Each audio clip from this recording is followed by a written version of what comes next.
Try it out. Yeah. That's right.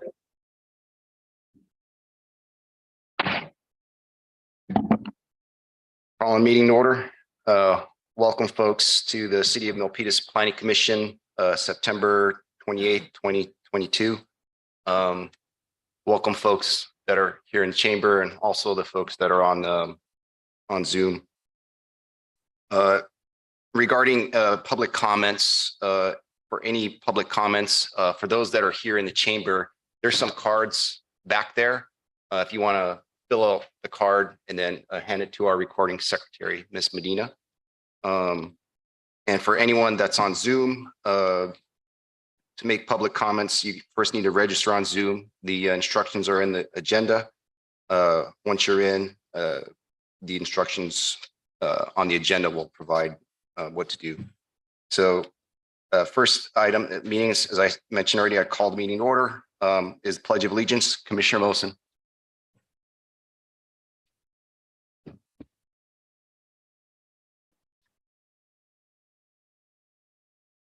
Pledge allegiance to the flag of the United States of America and to the republic for which it stands, one nation, under God, indivisible, with liberty and justice for all. Thank you. Next item, roll call. Ms. Medina.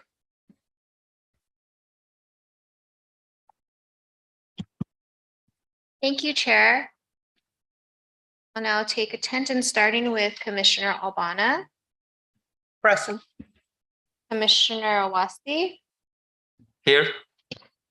Chair Chuan, Present. Vice Chair Ciardella, Present. Commissioner Galang, Here. Commissioner Medina Ashby, Present. and Commissioner Mosen. Thank you. Thank you, Ms. Medina. Next item, conflict of interest declaration. City Attorney. Thank you.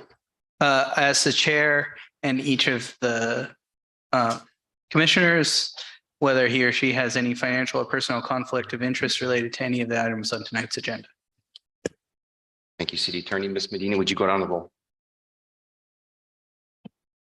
Yes. Commissioner Albana, None. Commissioner Awasti, None. Chair Chuan, None. Vice Chair Ciardella, None. Commissioner Galang, None. Commissioner Medina Ashby, None. and Commissioner Mosen. Thank you. Let the record show there are no reported conflicts. I would also ask the chair and each of the commissioners to disclose any campaign contributions of $100 or more received within the last 12 months from any parties entering into contracts with the city on tonight's agenda, or contributions received from the development project applicant for development projects on tonight's agenda. Thank you, City Attorney. Ms. Medina, would you go down the roll, please? Commissioner Albana, None.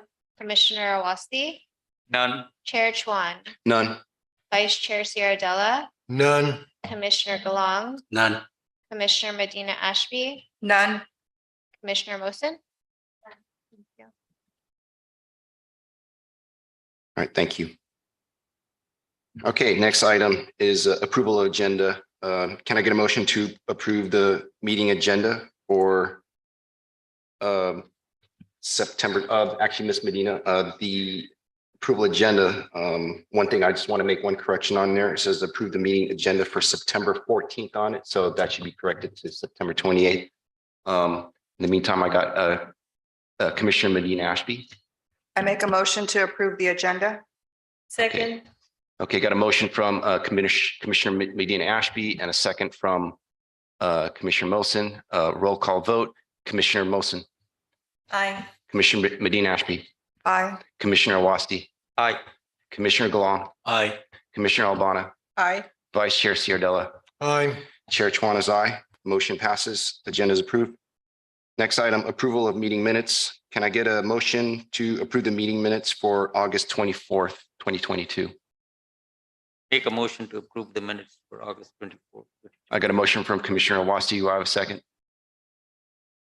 I got a second from Commissioner Mosen. Okay, go down, roll call vote.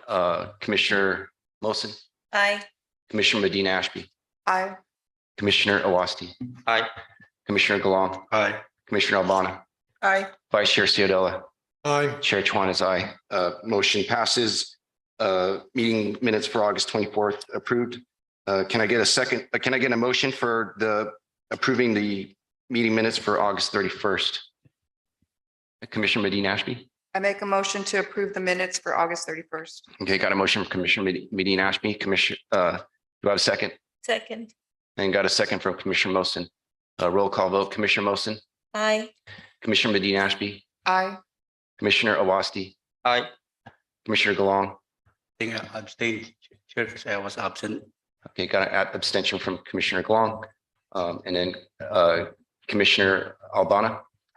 I was absent, so absent. Okay, got a abstention from Commissioner Albana. Vice Chair Theodella Aye. and Chair Chuan is aye. Motion passes with 2 abstentions. All right, next item is the announcements. Do any of the planning commissioners have any announcements? I see some lights up there. Commissioner Galong, did you have an announcement? Commissioner Galong, do you have an announcement? No. Okay. Okay, so no announcements from me and the commissioners. Okay, planning director. Thank you, Mr. Chair. I have just one quick announcement. Last week, the northern section of the California chapter of the American Planning Association held its annual awards gala in San Francisco, and several members of staff, the city manager and the assistant city manager, attended the gala. And the city of Milpitas received 2 awards. One was an award for our new general plan, which was adopted, and the other is for our innovative online tools for housing and ADUs. And we were quite pleased because the MC of the awards was very complimentary of the city of Milpitas, and it was a very nice event. And adding to that, next week, the California chapter of the American Planning Association will hold its annual statewide conference in Anaheim next week, and we will receive another award again for the online tools for housing production and ADUs. And then that will be on Monday night. And then on Tuesday, several staff members, Associate Planner Avery Stark and our Principal Planner Jay Lee and myself will participate in a panel discussion presenting more details about our tools that we've created. We hope that we can continue the streak and have more awards next year for other items that we're currently working on. But we were very pleased to be recognized by our peers for the work that we have done over the past year in those areas. Just wanted to share that with the Planning Commission. Okay, that's outstanding. Great. All right, thank you, Planning Director. Next item, public forum. Those interested are invited to address Planning Commission on any subject not on tonight's agenda orally via Zoom webinar. Instructions are in the agenda. Speakers may provide their name and city of residence for the recording secretary's record, and comments may be limited to 3 minutes or less. As an item not listed on the agenda, no response is required from city staff or the Planning Commission, and no action can be taken. Planning Commission may instruct the staff to place the item on a future agenda. Ms. Medina, do we have any? I don't see anyone here in the hall wanting to make a public comment. Did you receive any cards, or do you have anyone on Zoom who wanted to make a public comment? No community members in the queue for public comment, nor in the chamber. All right, thank you, Ms. Medina. All right, next item is the public hearing. First item, 9-1, new Hillside Residence, 1333 Terra Vista Court. Planning Director.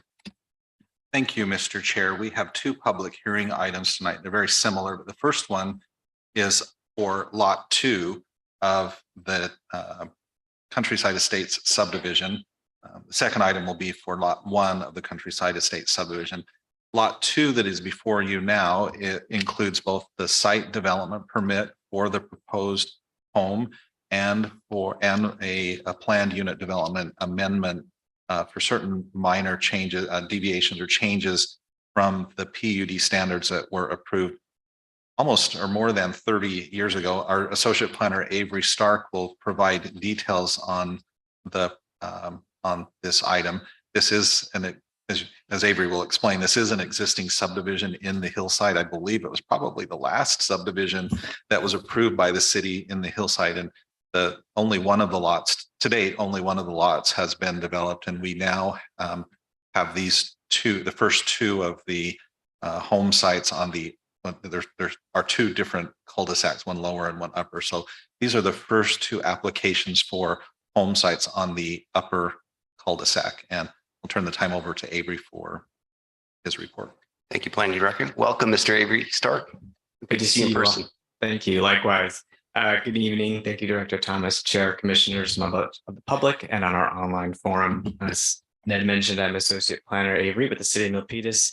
And the item before you is a site development permit and a PUD amendment to construct a new single-family residence located in our Hillside Combining District at 1333 Terra Vista Court. Next. The applicant is requesting a site development permit and that PUD amendment to construct a roughly 5,602 square foot, 1.5-story single-family residence on a 1.135 acre vacant lot, and a PUD amendment to further develop the site to include some minor changes from the original entitlement. It includes a decrease of the previously required garage from 3 cars to 2 cars, and a total square footage of 4,000 square feet up to 5,602 square feet. Also some minor changes in the exterior finishes and design of the home. The project site is located in the Hillside zoning district, and as a result, this application will require the recommendation from the Planning Commission and approval from the City Council. Next.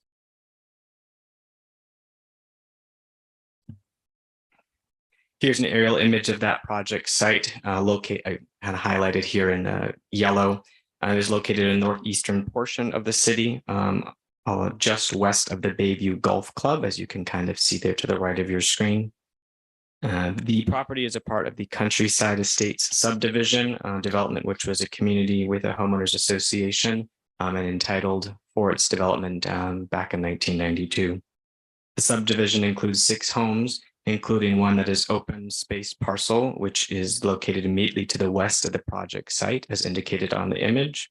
And to date, 5 other lots remain undeveloped within this subdivision. Next. This is just a brief zoning map to illustrate the project's location and the surrounding properties also being zoned R1H within the Hillside Combining District.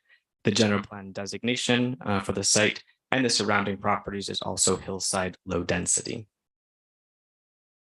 Thank you. So due to the subject's location, the subject property's location, the property also requires to comply with specific development standards within our Hillside Ordinance Combining District. And so per the municipal code, as outlined here on the screen are some of those standards. The Planning Commission and the City Council shall consider the following guidelines in its review. This is inclusive of architectural design, grading, individual landscaping elements, and staff has determined that the project to be consistent with the Hillside's architectural guidelines as demonstrated in Table 4 of the staff report. Here we have a site plan of the proposed project, which is sited at an angle in relationship to the front of the property along Terra Vista Court. The front of the residence will face the east towards the right of the lot, and the lot adjacent to that left large parcel is going to be preserved for open space and will not be developed. The lot is approximately 1.135 acres, and the subject parcel, as being less than 3 acres, allows for the smallest maximum size of the main residence and the least amount of impervious surface compared to parcels over this threshold. And I'll discuss that further in my report. Here is a plan of the proposed first floor, which will total approximately 4,400 square feet. This will include a two-car attached garage leading to a mudroom and a laundry room. The required parking for the proposed project is 4 spaces, and the applicant is proposing 5 included in the project.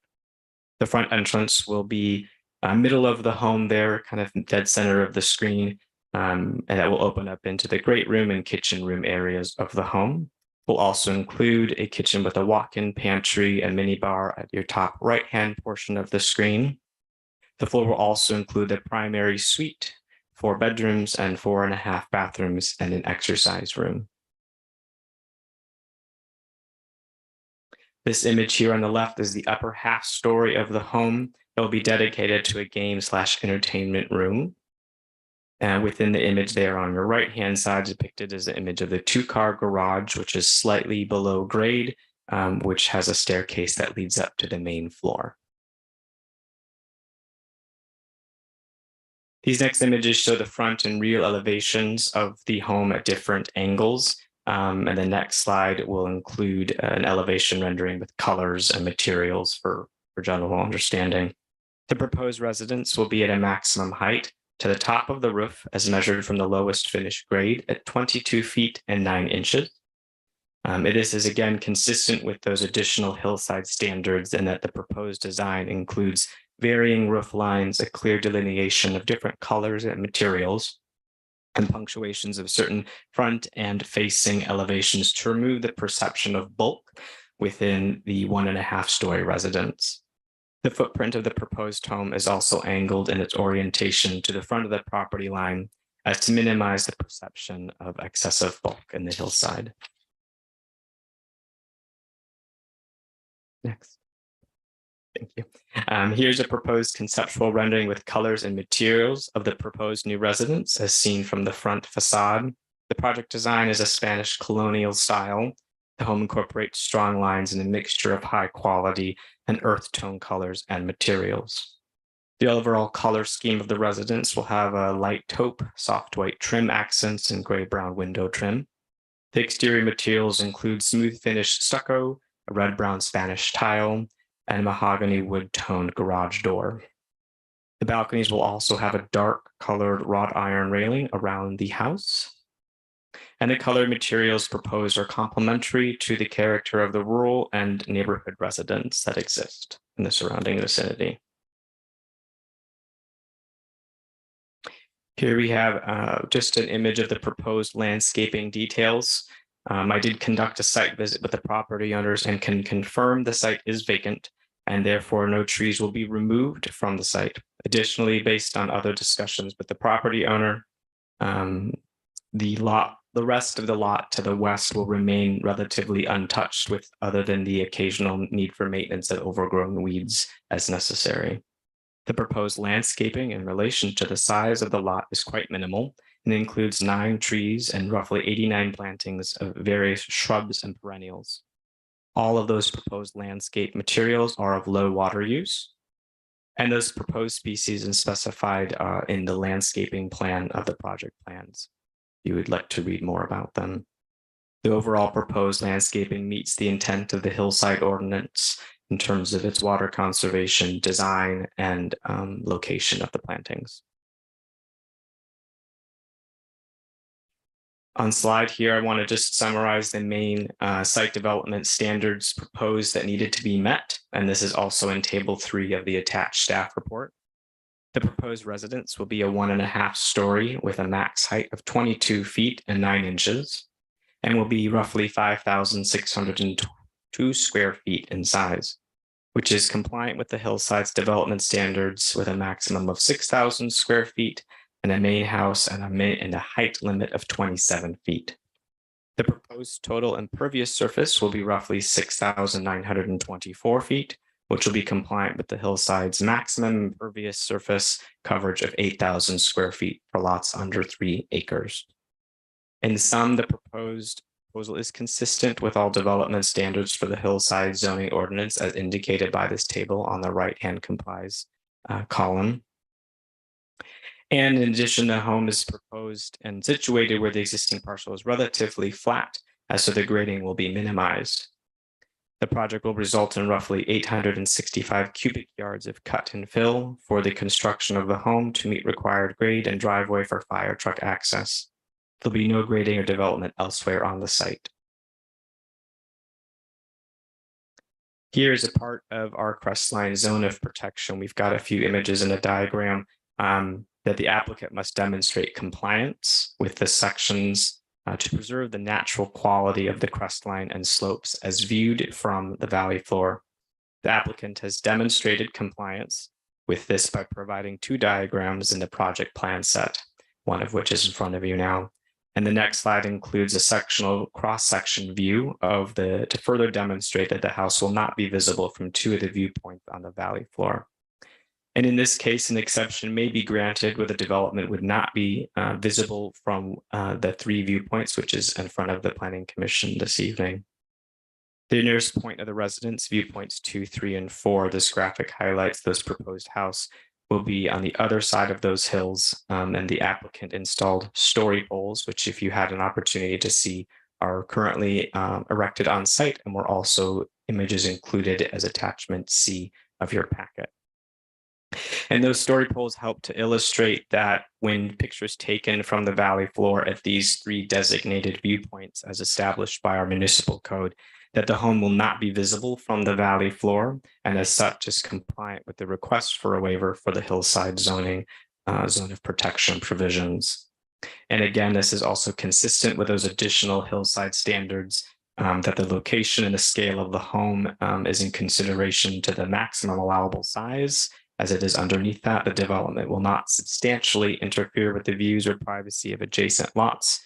In addition, the proposed house exceeds all setbacks requirement and within its 27-foot tall 2-story requirements.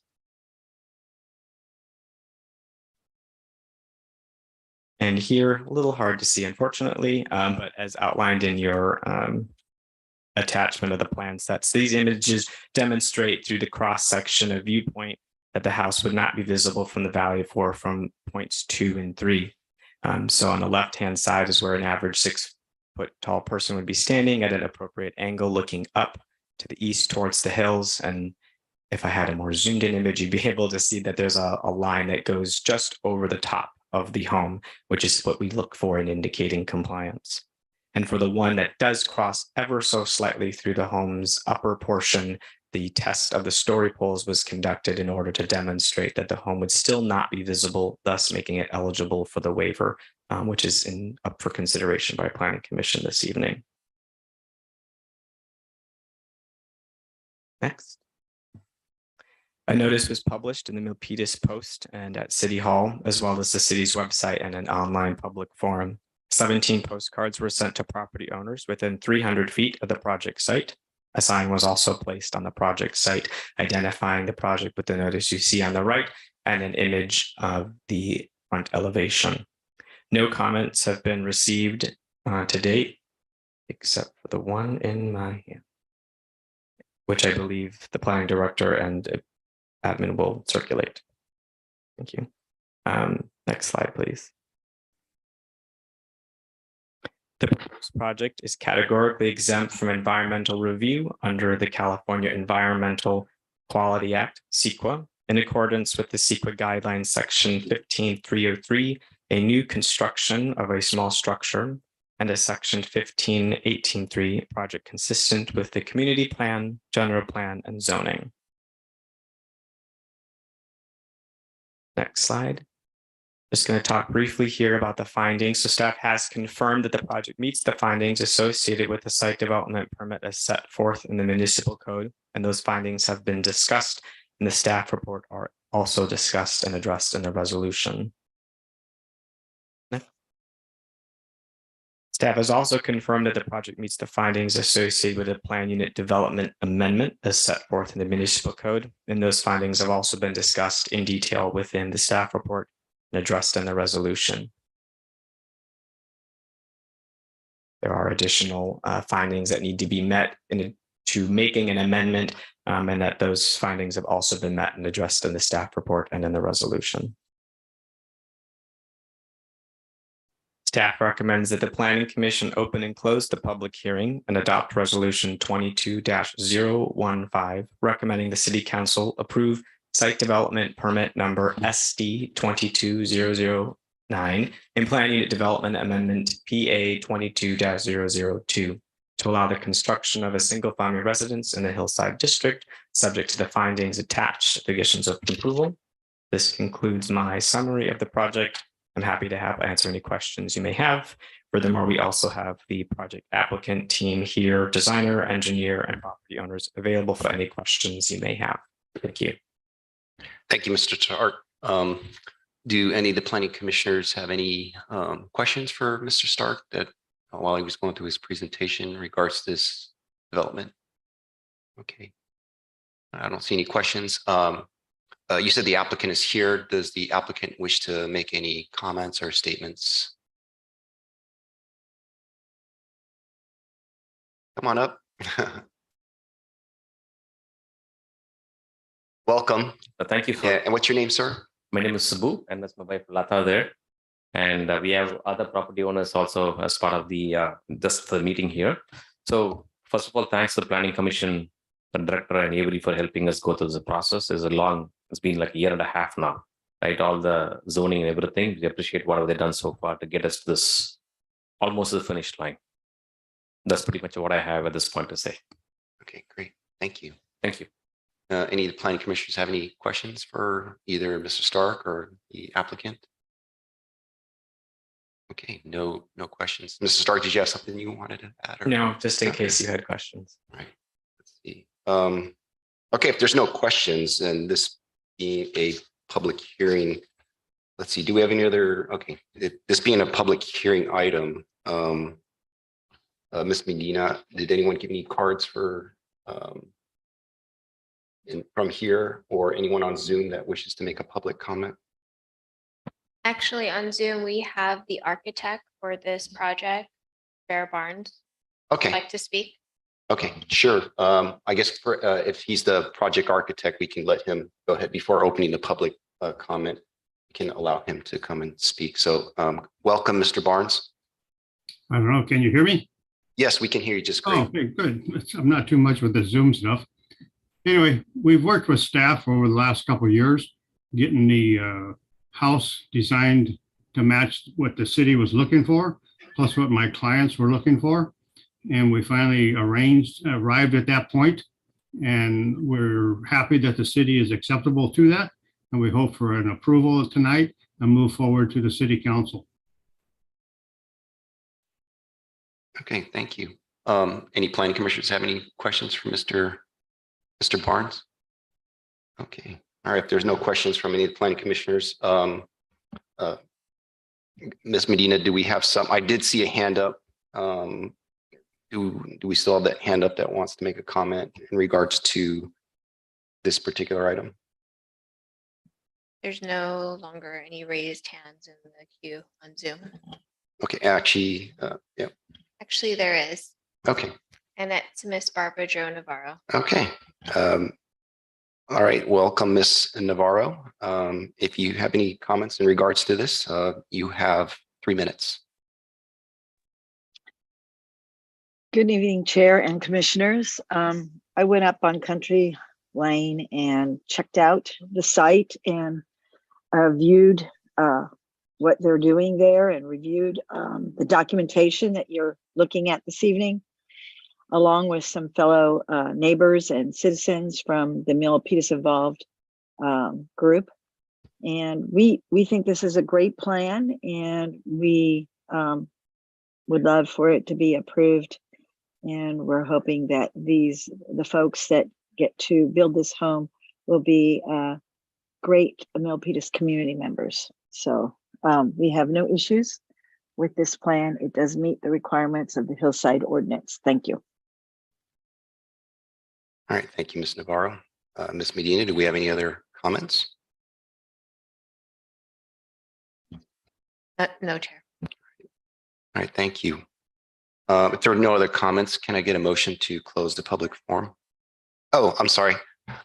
Yes, please, if you have a comment in the public here, please come on up. And if you want to state your name and where you live. I am Lata Subramanian, and I'm also one of the owners of I'm Subbu's spouse. Okay. So Avery and his team have been very helpful. We're very thankful for that. He gave us step-by-step guidelines every time we had a hurdle. he always came up with the, options of what we can do. And we also met with Ned and a few other people in the city. I think Michael and all, they all came and they really helped us with, getting us out here, giving us variances and opportunities. We're very thankful for that. And what I wanted to add was that we are already Milpitas citizens. We live in Milpitas, and our kids have all go to, my son graduated from Milpitas High, and my daughter is in Milpitas High, and so I'm happy to be and proud to be a Milpitas citizen.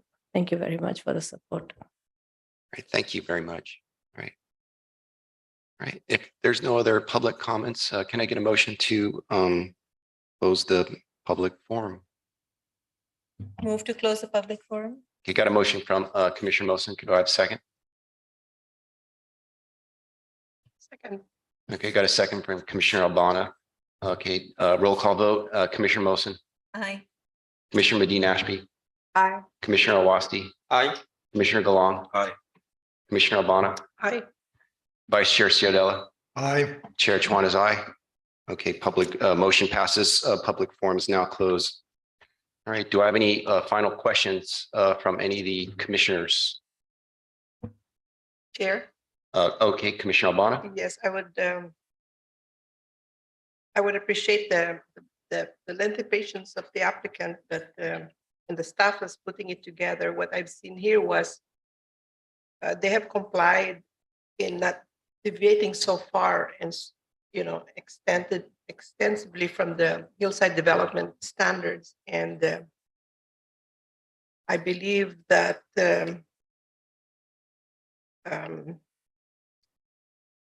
recommending the approval for the site development permit and the PUD would be a good one. Right. Thank you. Yes, thank you, Chair. Thank you, Commissioner Long. Miss Commissioner Medina Ashby, you have a you have a sorry, question or no. comment? Okay. Okay. So does any of the commissioners have any questions or comments? Okay. About any motions? Chairman. Sorry, go ahead, Planning Director. All right, I didn't want to interrupt while the commission was deliberating, but I just wanted to also confirm and, thank planning staff, particularly Associate Planner Avery Stark, and the applicant for working together. As mentioned, and as we will see in the next slide, hillside development can be somewhat complex and tricky. There are additional restrictions and requirements for hillside development. But as was noted by the applicant, whenever we hit an issue or a roadblock, they were always willing to work with us. And we really appreciate the opportunity to work with them to resolve all of these with the applicant and their design team to resolve any issues that came up. And I'm sure there may be others as they go forward now with their building permit, but we will continue to work with them for this development. As I mentioned in my opening remarks, the subdivision was approved nearly 30 years ago, and it's been sitting there fallow. So we look forward to seeing this development on the hillside lot if it's approved, recommended for approval by the Planning Commission and then ultimately approved by the council. Thank you, Planning Director. I myself just wanted to make a comment about this, just hearing all the positive comments, both in the public comment as well as just hearing about the how Mr. Stark has and the planning staff overall has been working on. It sounds like it's a very good project here. So if there's no other comments, does anyone have a motion? I see Commissioner Mosen, you have your light on. Yeah, I just wanted to make the motion. Okay, go ahead. I move to adopt resolution 22-015, recommending the city council approval of the site development permit number SD 22-0009 and planned unit development amendment P-PA22-002 to allow the construction of single family residence on the hillside district, subject to the finding and the attached condition of approval. All right, thank you, Commissioner Wilson. Do I have a second? I second. Okay, got a second from Commissioner Wasti. I'm going to go down to roll call vote. Commissioner Wilson, Aye. Commissioner Medina Ashby, Aye. Commissioner Awasti, Aye. Commissioner Galang, Commissioner Albana, Aye. Vice Chair Scioto, Aye. Chair Chuan is aye. Motion passes. Congratulations to them. Okay, great. Thank you. Congratulations. All right. Great. Next item, second public hearing item, 9-2, new Hillside Residence, 1339 Terra Vista Court. Planning Director. Thank you, Mr. Chair. So this item is very similar to the one that we just heard, but it is also different in some very significant ways. I will make just a few very brief preliminary comments. And then again, our Associate Planner Avery Stark is here to provide the staff report. So this item is all, as I mentioned, is similar. It is a site development permit to develop a single family home on a vacant existing lot in the same subdivision. In fact, it's lot 1. It's right next door to the one that you just saw. So site development permit. Similarly, there is a planned unit development amendment for some of the minor items that were included in the original planned unit development standards that would essentially be updated to current standards and tastes. Avery will cover, Associate Planner Stark will cover those items. The significant difference of this item is that because that it requires a variance. The variance is required because the proposed project does not comply with one of the standards of the Hillside Ordinance. And as you saw in the staff reports, around the issue of what's called the Crestline zone of protection. And the Crestline zone of protection is somewhat unique to, well, it runs through the city, but it's somewhat unique to this subdivision. It runs through the middle of the subdivision, and there's actually a very large area of open space that is preserved in the middle of the subdivision. But there are specific requirements then that are attached to any homes that are built on either the lower cul-de-sac or the upper cul-de-sac that form this subdivision. And tonight, again, we're looking at the upper cul-de-sac, which lies easterly of the crestline itself. And the crestline zone of protection is actually formed between the crestline and what the zoning ordinance calls the perceived crestline. And the perceived crestline is the line where if you're standing at the valley floor at certain viewpoints, which again are established in the zoning ordinance, it's what you see when you're looking at. So we say perceived crestline is really the horizon that you see. And the specific standard that applies here is that any structure that is built on within 300 feet easterly of that crestline zone of protection cannot intrude visually into that area.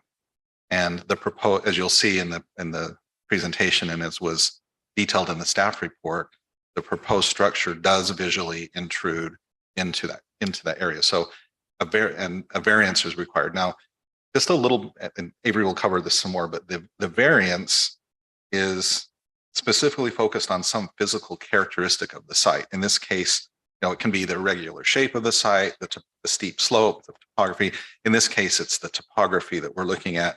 And variances are very rare, but they can be considered when strict application of the standard would have the effect of prohibiting development on the site. And that's the case here. The site is very visible from the valley floor, and a structure that is built there will be visible and does indeed intrude into the crestline zone of protection. So that I want to emphasize that the question before the commission tonight then is, the variance will allow deviation from the standard, but what is the extent of that deviation? If it's, and the idea for the Hillside Ordinance or the Hillside Standard is that we should attempt to minimize that deviation as much as possible.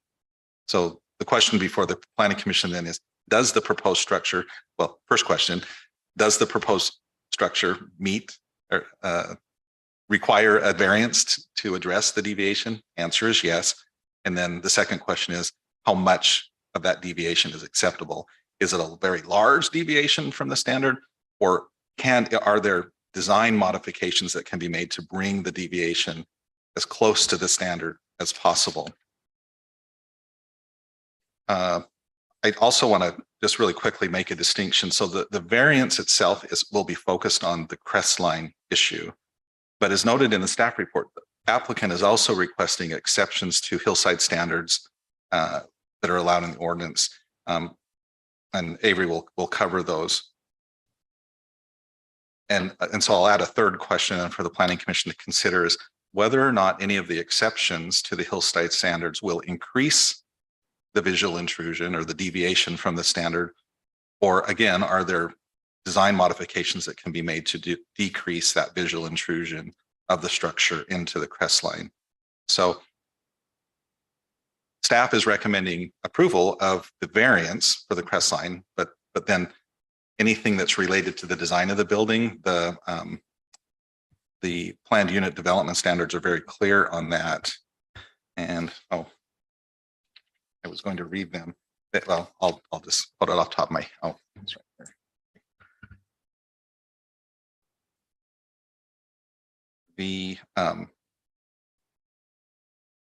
Both the zoning ordinance and the PUD standards state that the Planning Commission of the Council shall have final authority to review and approve proposed plans for architectural design, floor plans, retaining wall designs, grading, and individual landscaping, and that such plans shall be submitted to and reviewed by the Planning Commission City Council.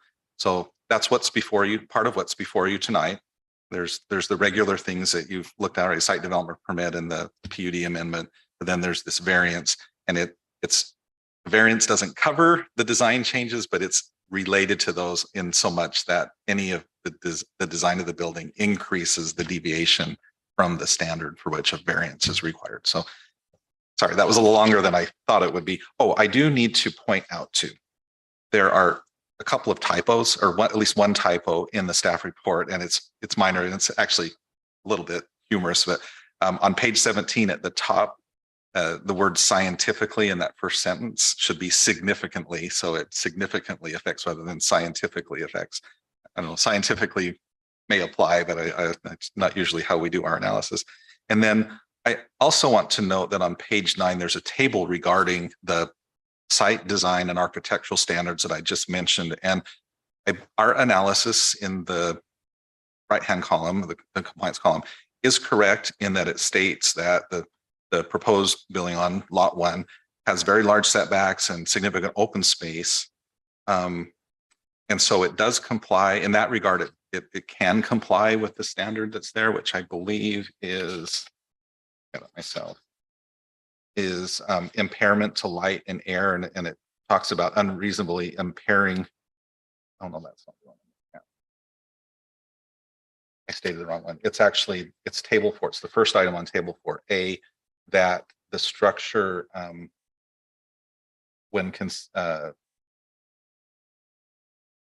that we're trying to avoid unreasonable interference with views and privacy.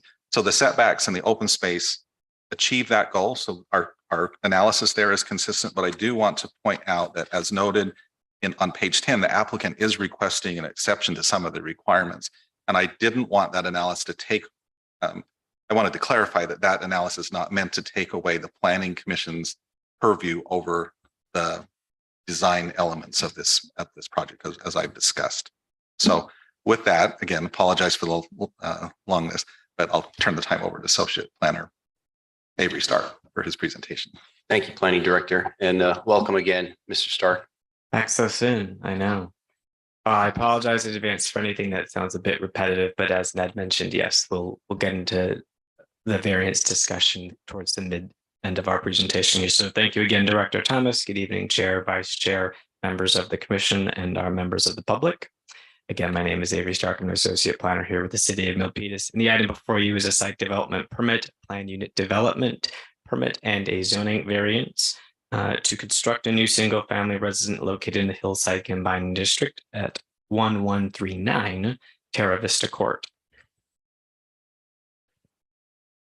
So as Ned stated, and I'll kind of try to paraphrase here a little bit, we've got a plan unit development amendment, site development and a variance to construct a roughly 5,900 square foot, 2-story single family residence on a 1.394 acre lot. And the following is just a summary of those applicants' requests. The site development is to allow for the construction of the new home. An amendment to deviate from the following changes from the planned unit development, which is a decrease in the required garage space from 3 cars to 2, an increase in the total square footage of the proposed residence up from 4,000 to 5,900, and allow changes to the exterior finishes and design. Again, those are the same deviation requests as the prior application. In addition, there's a variance request permit to deviate from one of the hillside development standards, which is the Questline zone of protection, which restricts structures' heights within 300 feet easterly of the Crestline so that no structure extends above the Crestline sight line. The project is located again in our single-family hillside zoning district. And as a result, this application will not only require the recommendation of Planning Commission and will also be a public hearing item in front of City Council for the variance request. This is an aerial image again of the project site, now this time highlighted in red, lot 1 at the very top of the hill.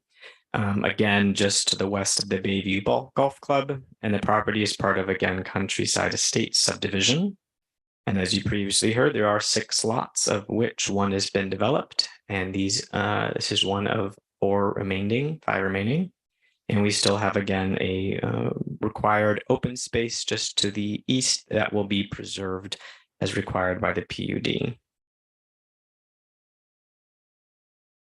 And again, we have a zoning map of the property here, very similar. My arrow just moved up about an inch.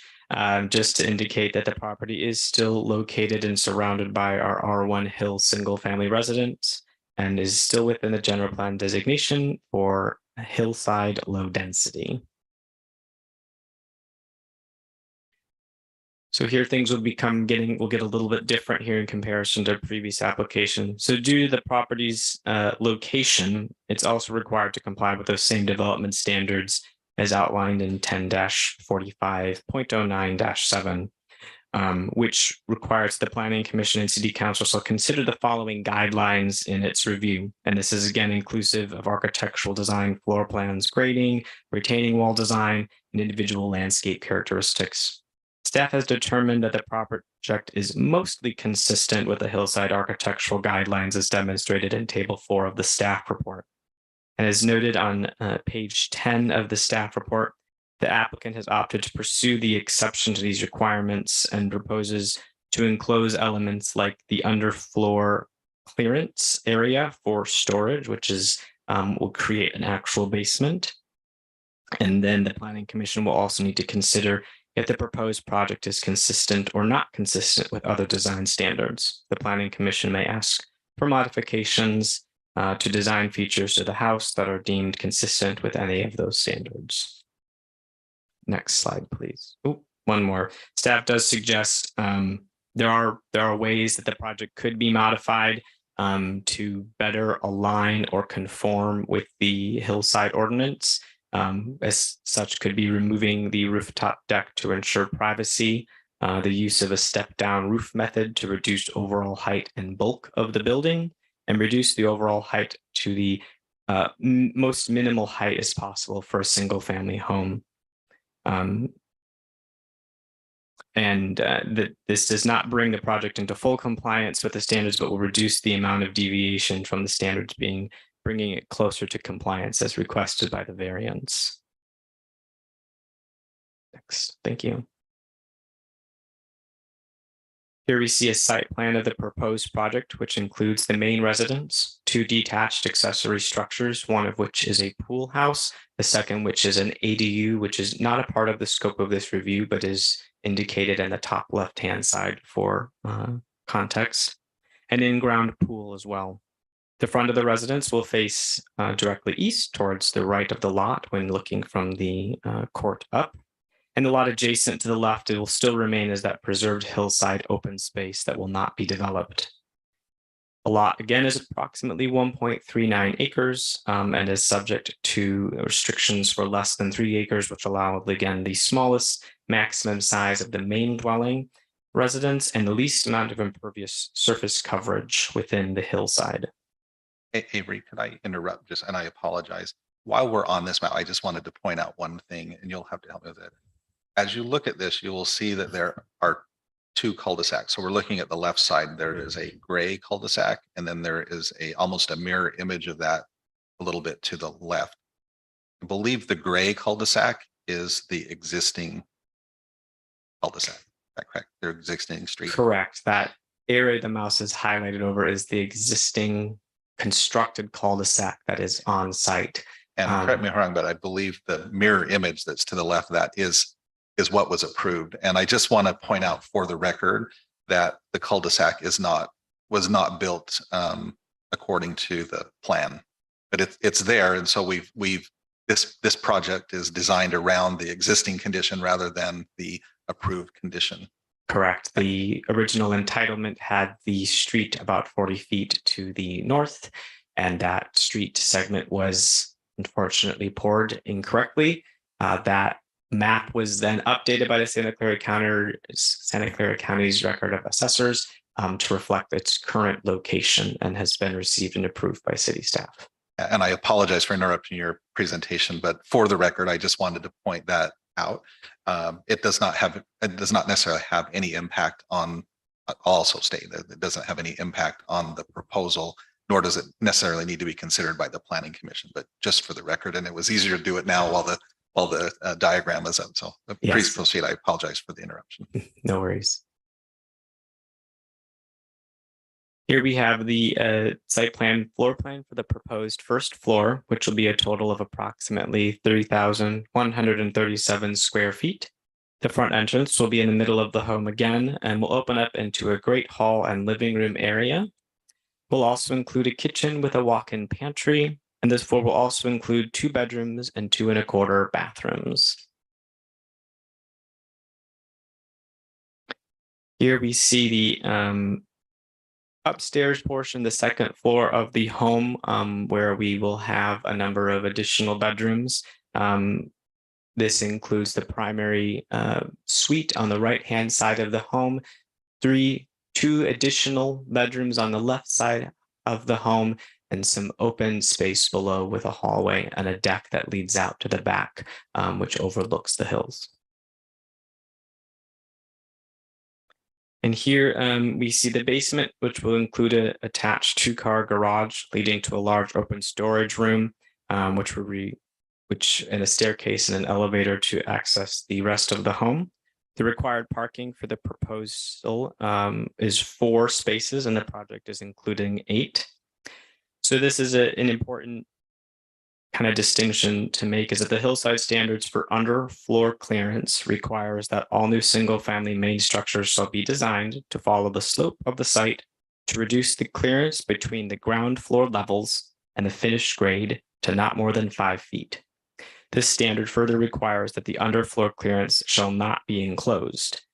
So as a part of a waiver request from the applicant, as stated, on page 10 of the staff report, the applicant has opted to pursue the exception to these requirements and proposes to enclose the underfloor clearance to create a basement. Planning Commission may consider the applicant's request for an exception per that section of the municipal code for site and architectural approval and may approve or deny the request. A key consideration for this project will be whether the deviation from the standard increases or decreases the visibility of the proposed structure within the Crestline zone of protection. Here we have the roof, which is to be an activated roof and serves as a deck and access via a spiral staircase at the rear of the home. The rooftop deck is not a central feature of this project, but would be inconsistent with the Hillside requirements to avoid unreasonable interference with views and privacy. The Hillside development standard requires that the height, elevations, placement, and the proposed main structure on the site should avoid unreasonable interferences. And the Planning Commission will need to consider if those proposed rooftop deck is consistent with those standards.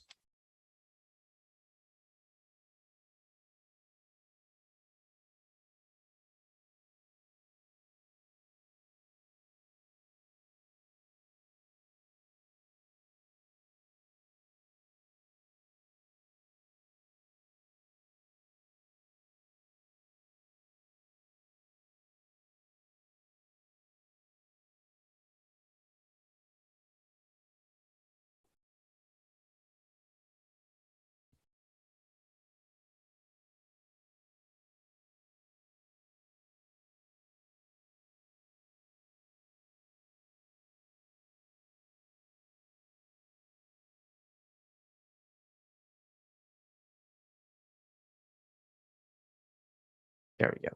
Oh, that one. Perfect. Thank you. So the images here show the front and rear elevation and heights at different angles. Again, the proposed residence will be at a maximum height to the top of the roof as measured from the lowest finished grade at 22 feet and 4 inches.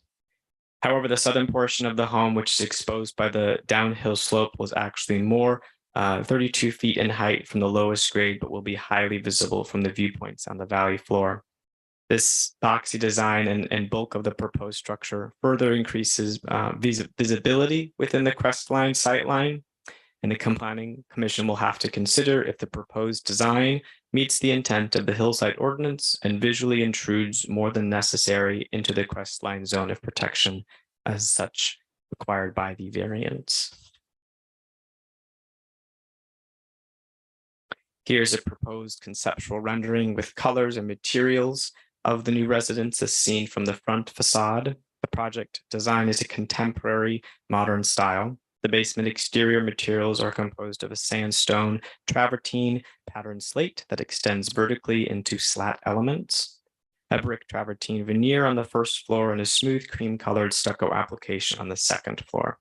This combination of natural architectural materials and forms blend with a variety of finishes creates an attractive front elevation that is accented by a landscape driveway and enhanced view from the street and neighborhood. And all colors and material finishes are neutral earth tone, creating harmony within the surrounding homes in the neighborhood.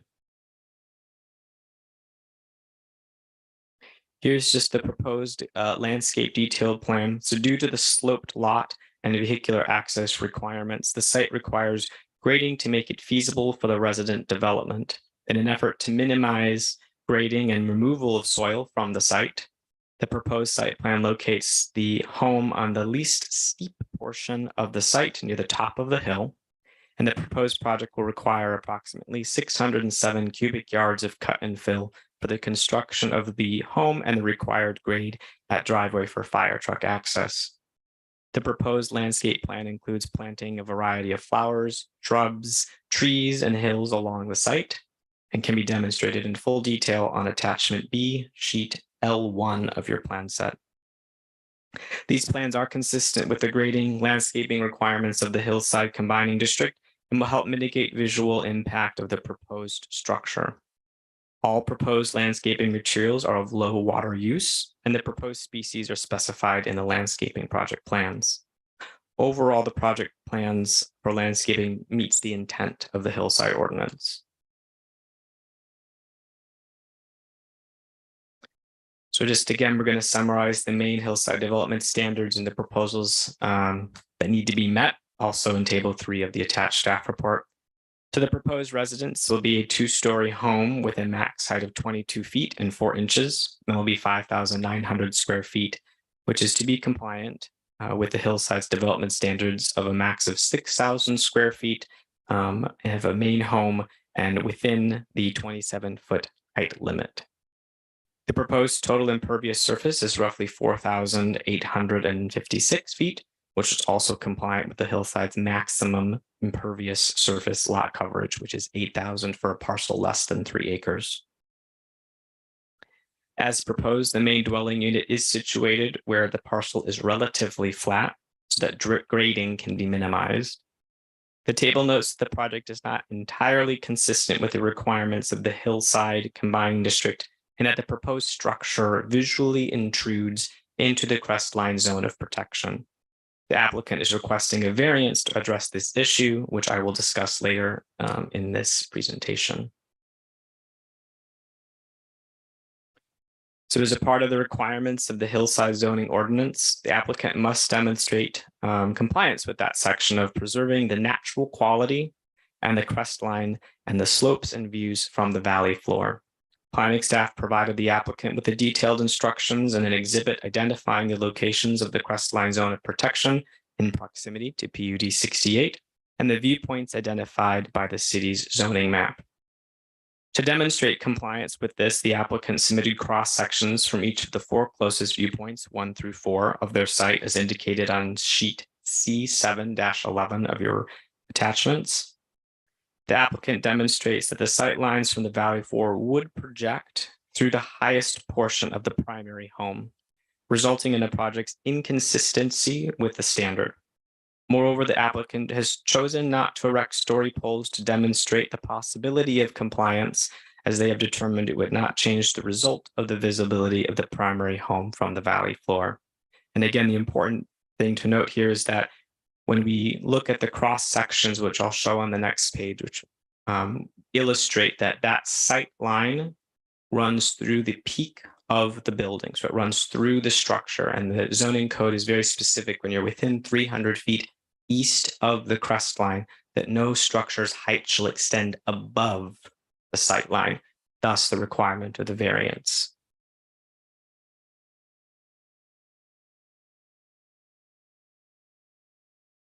All right, let's go to there we go. Thank you, Liz. So this image demonstrates the sectional view that the proposed house would be visible from the valley floor from viewpoints 1, 2, 3, and 4. A little hard to make out on the screen, but if you refer to your packet, you'll be able to look closely and see that sight line from the valley floor runs through the home itself, thus leaving height above the sight line. And so this is where you would stand when you look up towards the hills to determine whether or not the house is visible from the valley floor. Unfortunately, this was not confirmed by a story pole test, but was a suggestion to the applicant. Now we're going to discuss a variance. So as discussed in previous section, it does require the approval of a variance by the City Council to allow the development of a new single-family home on Lot 1 as a part of an approved PUD amendment, approved PUD subdivision, with the exception of future development with the 6 new homes. So for additional homes that are currently proposed on other lots on Terra Vista Court, due to the location and steeper slope of Lot 1, a variance is an appropriate relief from the zoning regulations that would deprive the owner of Lot 1 of similar development privileges to others in the same zoning district. Staff supports the variance request because the property's physical characteristics, height and visibility restrictions associated with the Crestline zone of protection. The applicant will further install additional trees and landscaping to minimize the visual impacts from the valley floor. A notice was placed in the Milpitas Post and at City Hall, as well as the city's website and online public forum. 17 postcards were sent to property owners within 300 feet of the project site. A sign was posted in the project site. We have received 1 comment to date. Next. The proposed project is categorically exempt from environmental review under the California Environmental Quality Act, CEQA, in accordance with guidelines section 303A, a new construction of a small conversion of a structure, and section 15183, project is consistent with the community plan, general plan, or zoning. So we're going to move on to the findings section next. So staff has confirmed that the project meets the findings associated with the site development permit set out in the municipal code, and those findings have been discussed in the staff report and addressed in the resolution. Staff has also confirmed that the project meets the findings associated with the planned unit development, as also discussed in the staff report and in the resolution. There are 2 sections to PUDs where staff also confirms that the second section is also being met, and those findings have been discussed in the staff report and then addressed in the resolution. And lastly, the variance findings. Staff has confirmed that the project meets the findings associated with a variance and sets out in the municipal code, and those findings have been discussed in the staff report and addressed in the resolution. So staff recommends that the Planning Commission open and close the public hearing and adopt Resolution 22-015, recommending the City Council approve site development permit number SD 22-009 and plan unit development amendment P-PA 22-002 and zoning variance number VA 22001 to allow the development of a single family residence on Lot 1 within PUD 68 in conformance with development standards of the R1 single family zoning district subject to the findings attached and conditions of approval. This concludes my summary of the project. I'd be happy to answer any questions you have. Further, we also have the designer, engineer, property owner available for any questions. They do have a PowerPoint they would like to provide as well when the time is appropriate. All right, thank you, Mr. Stark. So I do hear that, the applicant, or they do have a presentation, but, I just want to make sure that the Planning Commission, if there's currently any pressing questions for Mrs. Stark, or would you rather wait to hear the presentation? Okay, so I'm seeing, yeah, so let's go ahead and have the presentation from the applicant Thank you. engineer.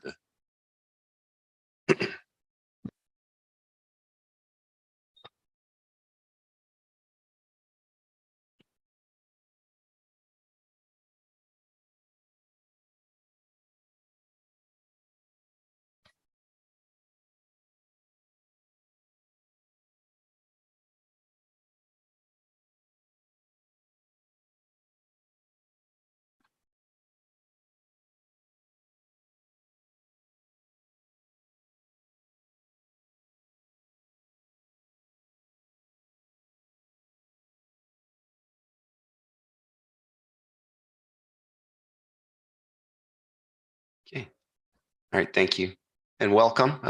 If you don't mind stating your name. Yes, my name is Sanjay Mopaneni. I'm a CPA, and I've been come to this country in 2000 and as a software engineer, like most people, but then I changed my career and became a CPA.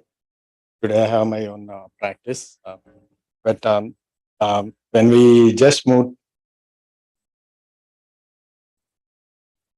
before I present my thing, I just want to thank everybody who helped me to get to this stage, including mainly Avery Stark, who helped us through the planning phase, and of course, all the other city staff and various other things to make us compliant.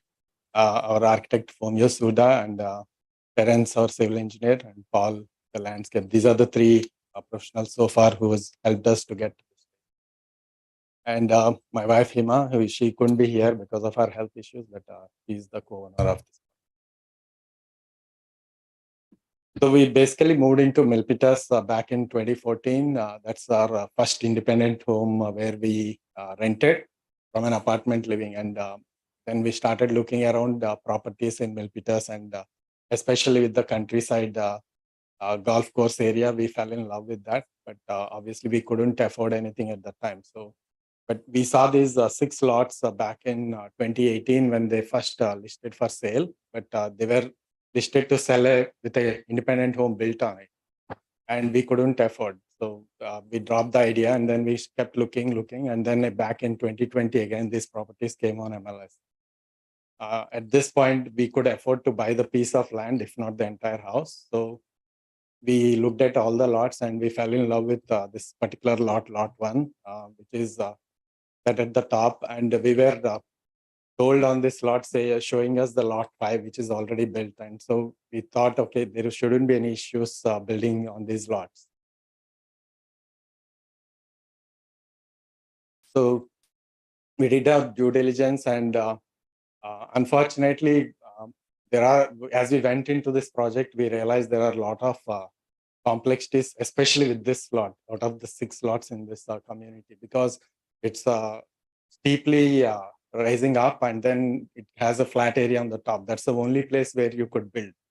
And this steep area is pretty steep, so it's even hard to build the driveway meeting the fire requirements with a 15% slope. So some of the challenges, as the planning staff also acknowledges, we have a driveway that we had to build, so all the way the fire truck can go and make a U-turn and come back.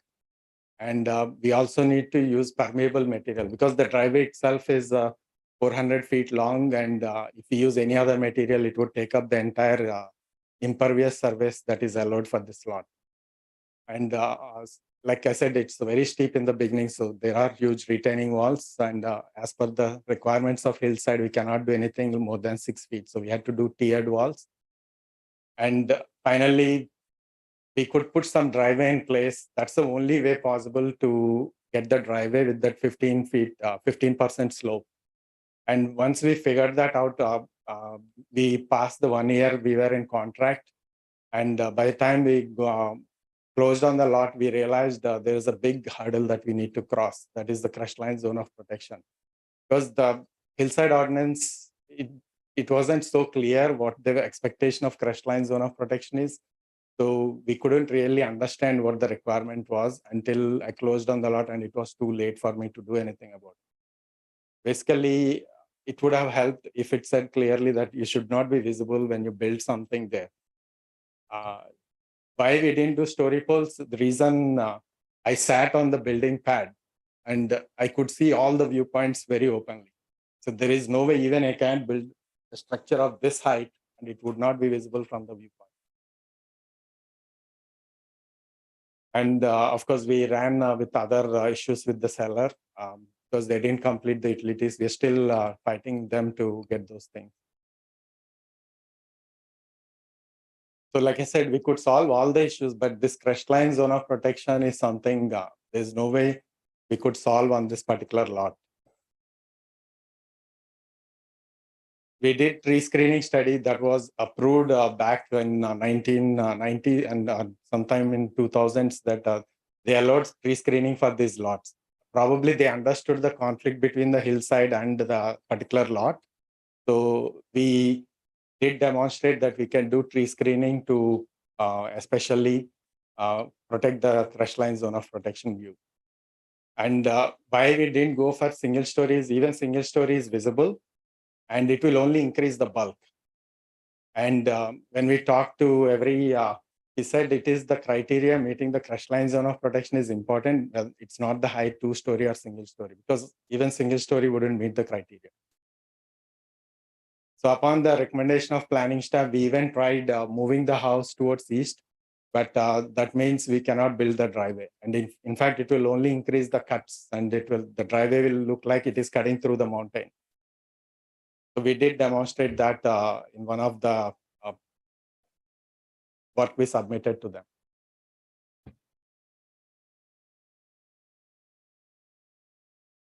So my sincere request to you today is we've been gone through so many emotional ups and downs with this lot, and like almost 1.7 million of my money is locked in this lot.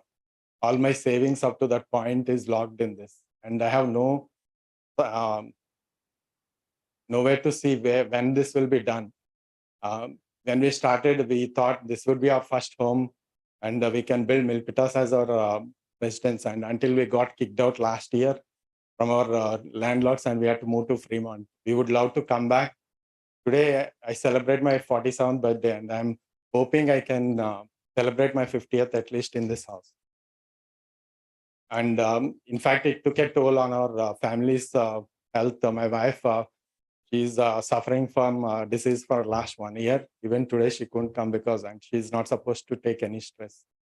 I sincerely request you all to please consider, given this lot's topology, we did everything in our possibility to see if we can solve this thing, but there is no way I could find a solution. I was totally involved in this project from day one to day two. I know the Hillside Ordinance pretty much in and out at this point. But unfortunately, I don't see a solution for this lot. And I thank every one of you for taking time to listen to my case, and hopefully you can make a decision what you think is right.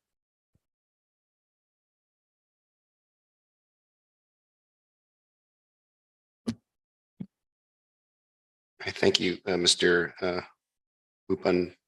Upaneni. Yeah. Okay. All right. This time, does the is there any other presentations, Mr. Stark? Okay. Do I have any questions for the planning staff or the applicant from any of the commissioners? Okay, Commissioner Mosen.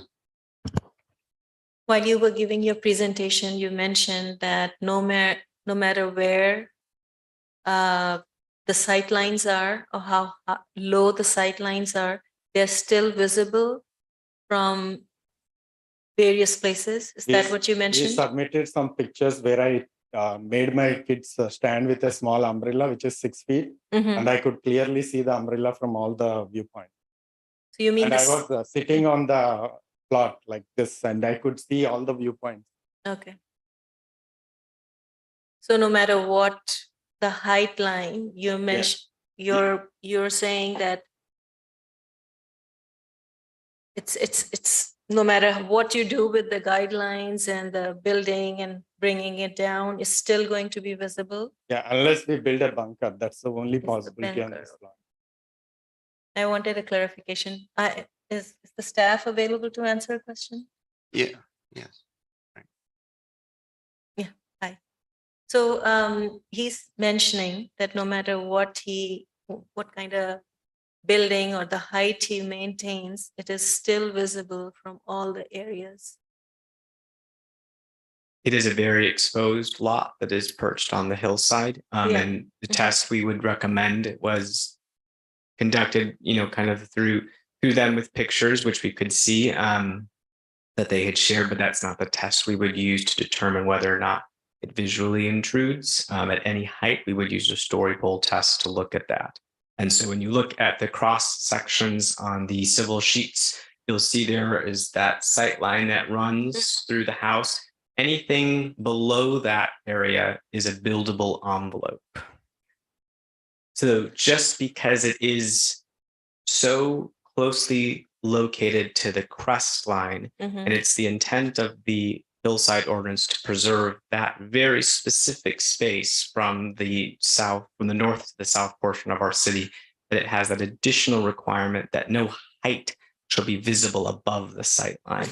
So there is a small pocket where it is possible, based on the cross sections provided to staff, that you could build a home, but that doesn't inherently preclude it from still being visible from the valley floor because of how close that crest line runs, which is about 150 feet to the west of the property. It actually runs right on the property line.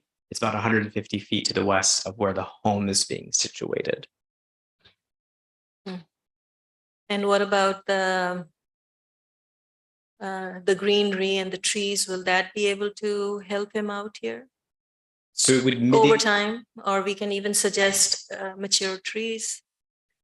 It would mitigate the visual impact, yes, but it would not fully cloak or disguise the home from being visible from the valley floor.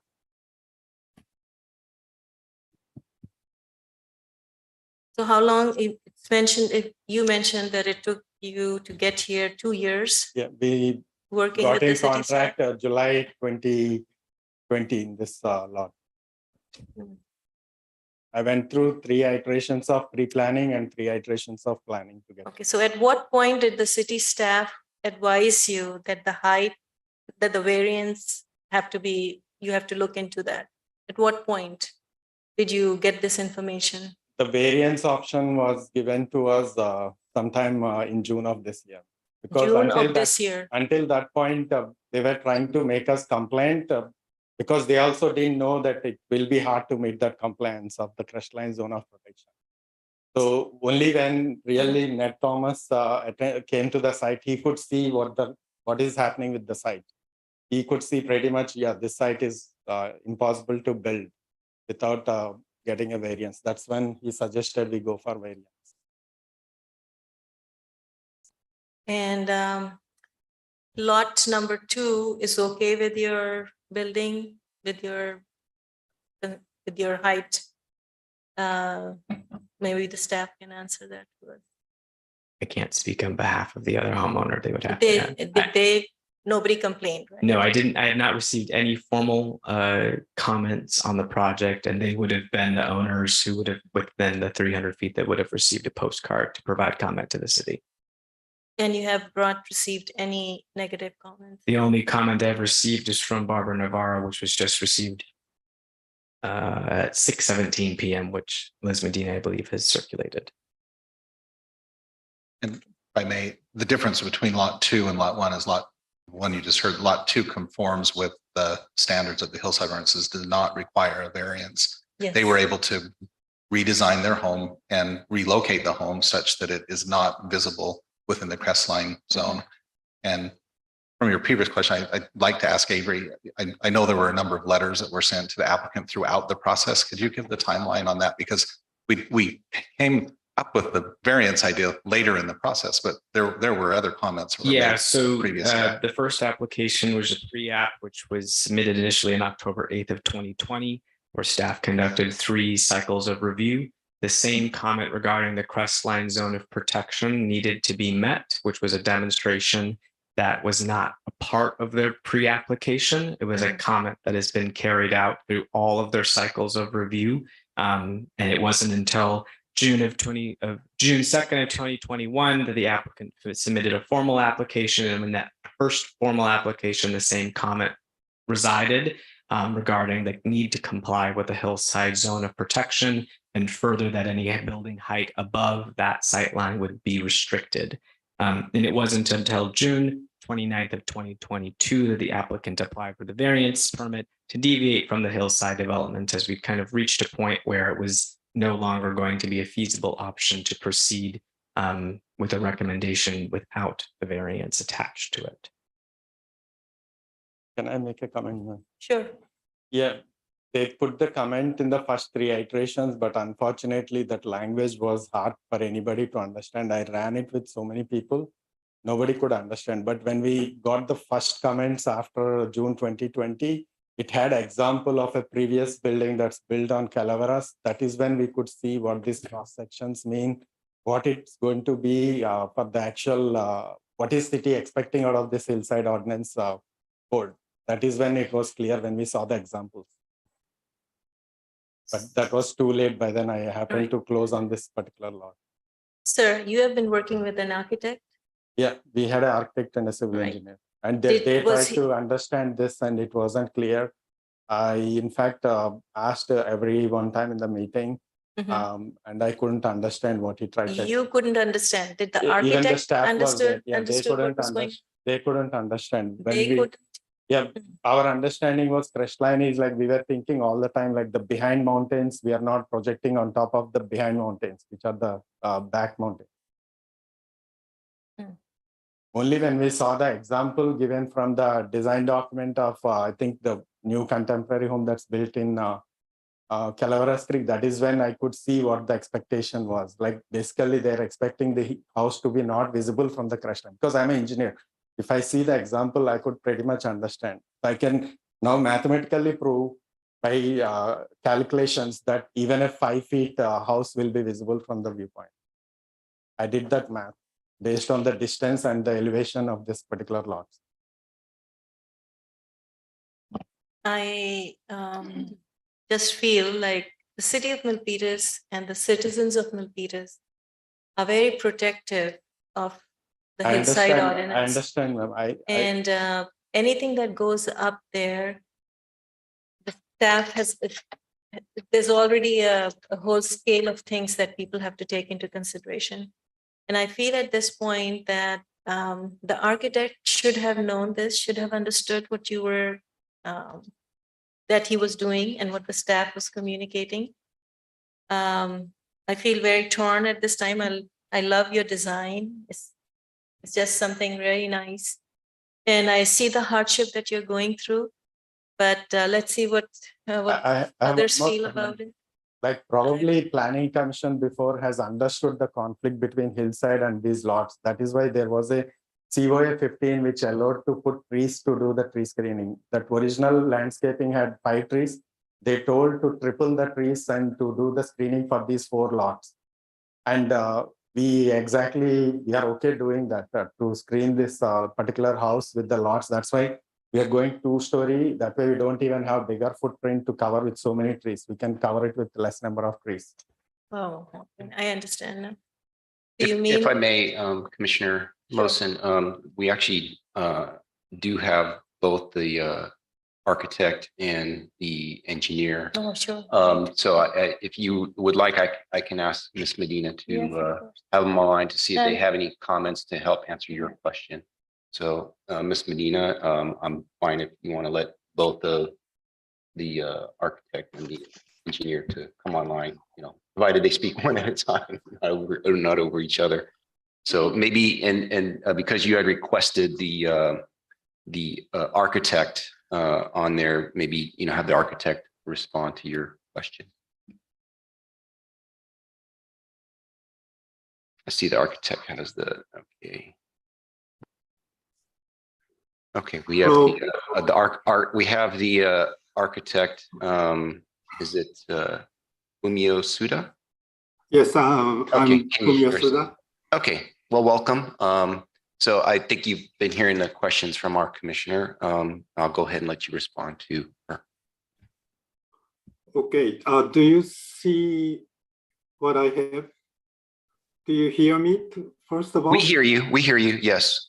Okay, I am showing something on my small camera. Can you see it? No, we don't see that. Ms. Medina, is there?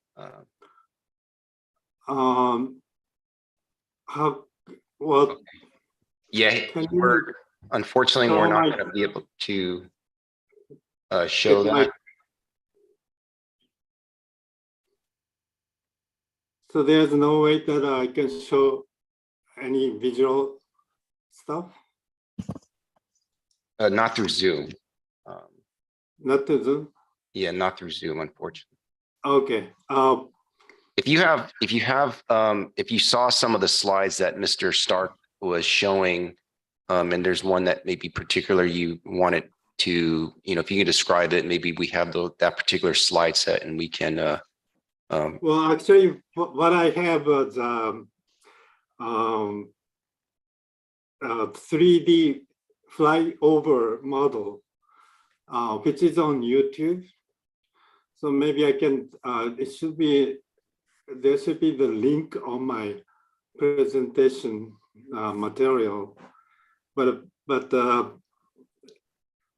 what I see, what I didn't see is a lot of tree is suggested towards the later comments.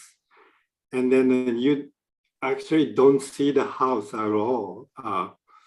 And then a sad thing is the owner bought this property to enjoy the view. However, in order to hide the house with a lot of trees, they have to sacrifice the view at the same time. Like an architecture school, if the building design was not good enough, the professor may say that, put some trees. And then it's a bad comments. And then as an architect, I'm kind of ashamed. And then also, if the building is good enough, you want to present it to the public, and then hopefully in the front of an AIA magazine. But for some misunderstanding of this ordinance, owner bought the property hoping the best view, and then architects design the building so that we can enhance the beauty of the city. And then we did our best to design a nice design so that people see it as a part of the landscape, like Franklin said. Like I said, the mere landscape is one thing, but with a piece of art on the top of the hill or the bottom of the hill will increase the value of the whole neighborhood. So I'm not against the ordinance or anything, but I kind of feel a little strange that whatever you build, you have to hide it. Well, it's like a hide and seek.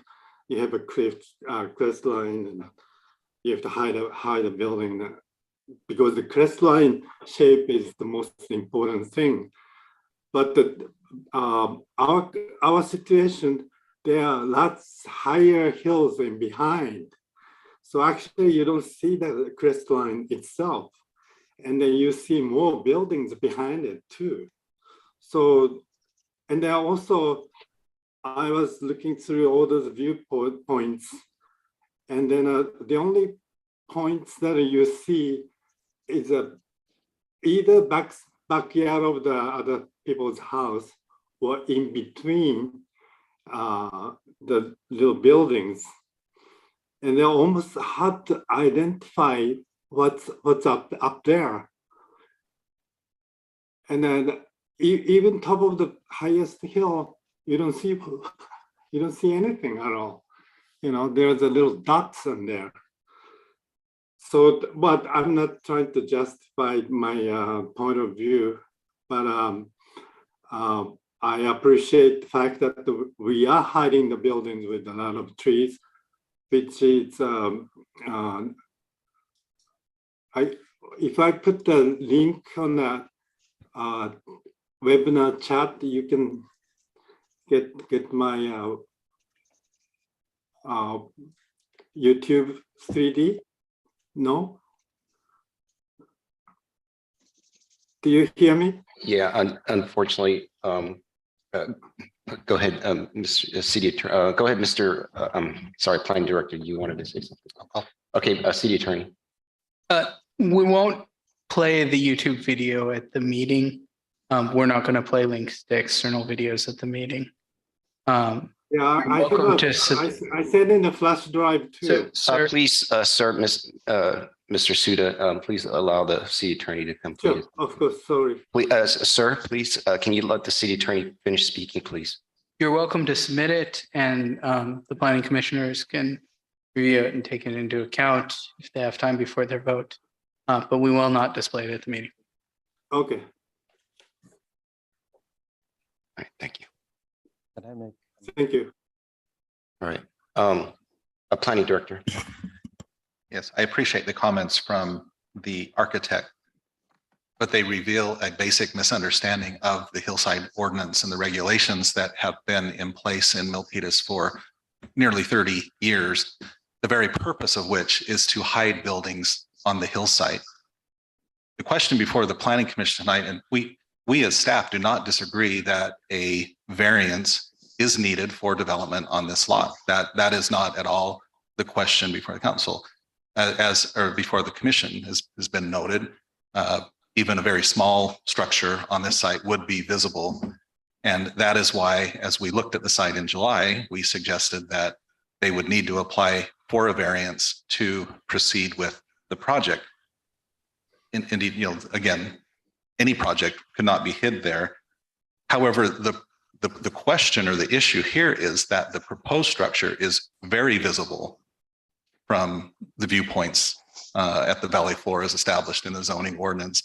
And that is the basic issue, the basic problem here, because again, the purpose and the intent of the ordinance is to protect the undeveloped hillsides of the city of Milpitas.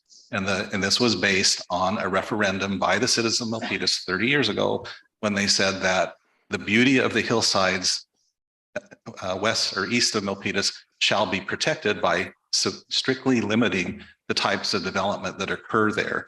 So even with trees in front of a very large building, the impact or the ability for those trees to hide a very large building is significantly reduced. So as I said in my initial comments, the question before the Planning Commission is how can the proposed structure be designed, or in this case, redesigned and modified such that it is more in compliance with the standards. Again, we need a variance because it can't be fully in compliance with the standards. The variance is the vehicle within the zoning ordinance that allows a developer, homeowner, property owner to deviate from those standards. But within the hillside, as one of the commissioners has indicated, the hillside area of Milpitas has been designated as a special area, again, based on referendum by the citizens of Milpitas. And the intent should always be to limit any deviation from those standards as much as possible. And that is not being achieved by the proposed structure. It's actually a very large boxy structure that significantly intrudes into the sightline of the sightline zone of protection. But the purview over the design of the building is with the Planning Commission and the council. And so staff is presenting to you the idea that yes, a variance is needed, and yes, a variance can be approved, but it should only be considered and only be approved with a building that is as much in compliance with standards as possible. And that is not the proposed building. Thank you, Planning Director.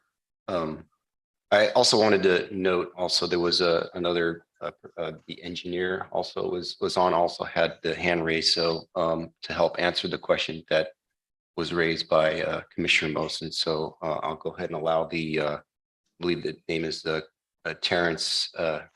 Sowcheck. Okay, thank you. Go ahead, Mr. Sowcheck. Hi. I did want to respond to one of the comments that Avery made regarding the tree screening. So the ordinance from 1992 that was adopted was done so somewhat hurriedly.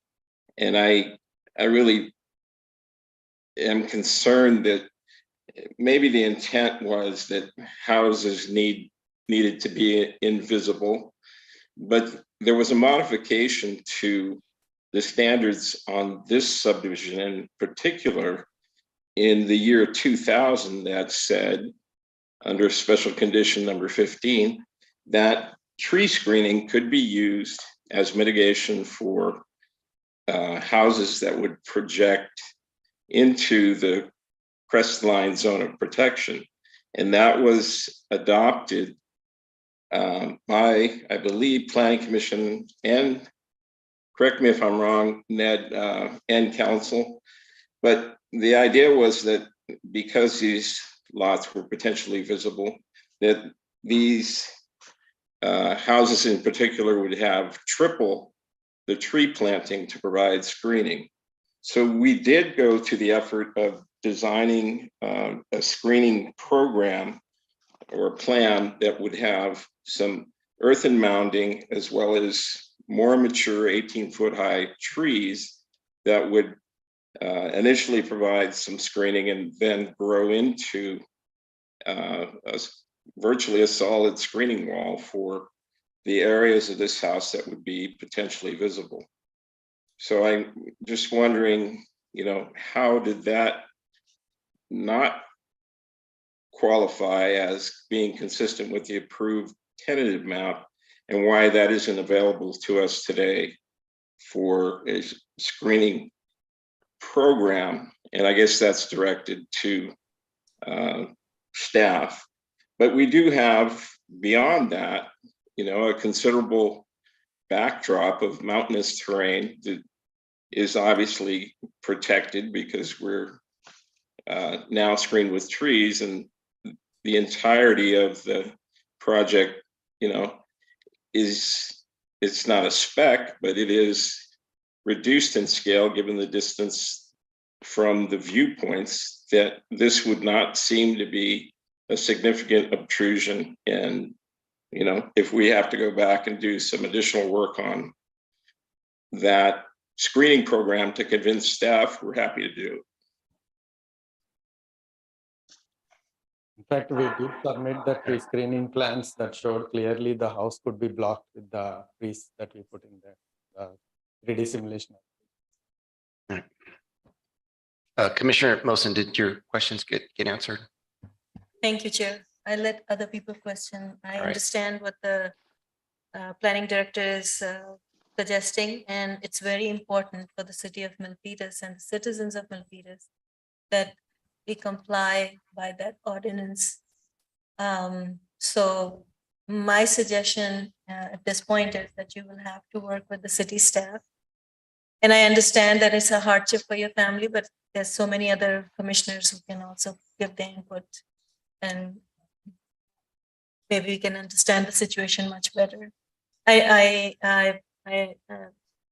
heard planning director explain it to all of us, and I know wherever I go, whenever we talk in Milpitas, the Hillside Ordinance is such an important issue with the city. It's a huge thing for us. So I didn't get what is the recommendation here? Like we go single story, or I still didn't get the thing. What is staff suggesting here? Well, my input would be that you work with the staff to figure out a way that this is something that works for you and for the city of Milpitas in accordance with the Hillside Ordinance. But there are other commissioners who have questions too. So, Because I want to make one comment. We Sure. did ask, like, can we do single story? And we were told it's the meeting the ordinance is the question here. And in this particular case, there's no way of meeting. So height at that point doesn't matter whether Okay, you're I'm building. going to stop for just a second here. At this point in time Thank right you, Chair. now, yeah, thank you, Commissioner Mosin. At this point in time, I think what we want to do right now, and just for the commissioners, as well as the, any of the applicants, the planning staff, is right now is the time for asking questions. Any recommendations will come towards the end, or any other, final comments. We'll do that so we can address that. Right now, I do see, thank you, Commissioner Mosin. I do see Commissioner Albana's light on. So go ahead, Commissioner Albana. Thank Ask you, your Chair. question. Yes, I would like to direct this to the owner, Mr. Sanjay, or maybe the architect too, is how is it possible to somehow modify your design? You have a beautiful property, it has good views, but I guess the modification of the design of the home maybe limit the structure, but still have that place that you want to call home. Maybe we have to work on something on the designing of the home. I was just wanting to ask the architect if he'd like to, and the owner, Mr. Sanjay here, is there a way that you could modify the design of the structure of the home? We don't mind modifying them. In fact, I did ask if we do single story, would it make it better? And at that point, he said, not whether single story or two story, it's basically meeting that requirement is the problem. Because it's very strict. It says you cannot project over Crestline your structure. So he said that we will go to planning commission, and the planning commission will decide whether to give variance or not. It's not the structure height that matters. That's what I was told. Otherwise, we would have spent to restructure the thing to a single story. If that's what the intent here is, then we would only need to put more trees to really make the screening work. Today, we could do that with a less number of trees. Given we are not excessive bulk, we are in a particular location with a two-story, and we could demonstrate in the 3D view that with the 3 or 4 trees, we could block the building. Planning Director, I think I see you have your. Did you want to also answer? Yeah, I want to again be crystal clear. The variance will allow a structure on this lot that visually intrudes into the Crestline zone of protection. The variance does not mean that the applicant would be able to build any type of structure. The objective here should if the variance is approved and a structure is allowed, that structure should adhere as closely as possible to the Hillside standard. So a two-story building with a rooftop deck does not closely adhere to the standard.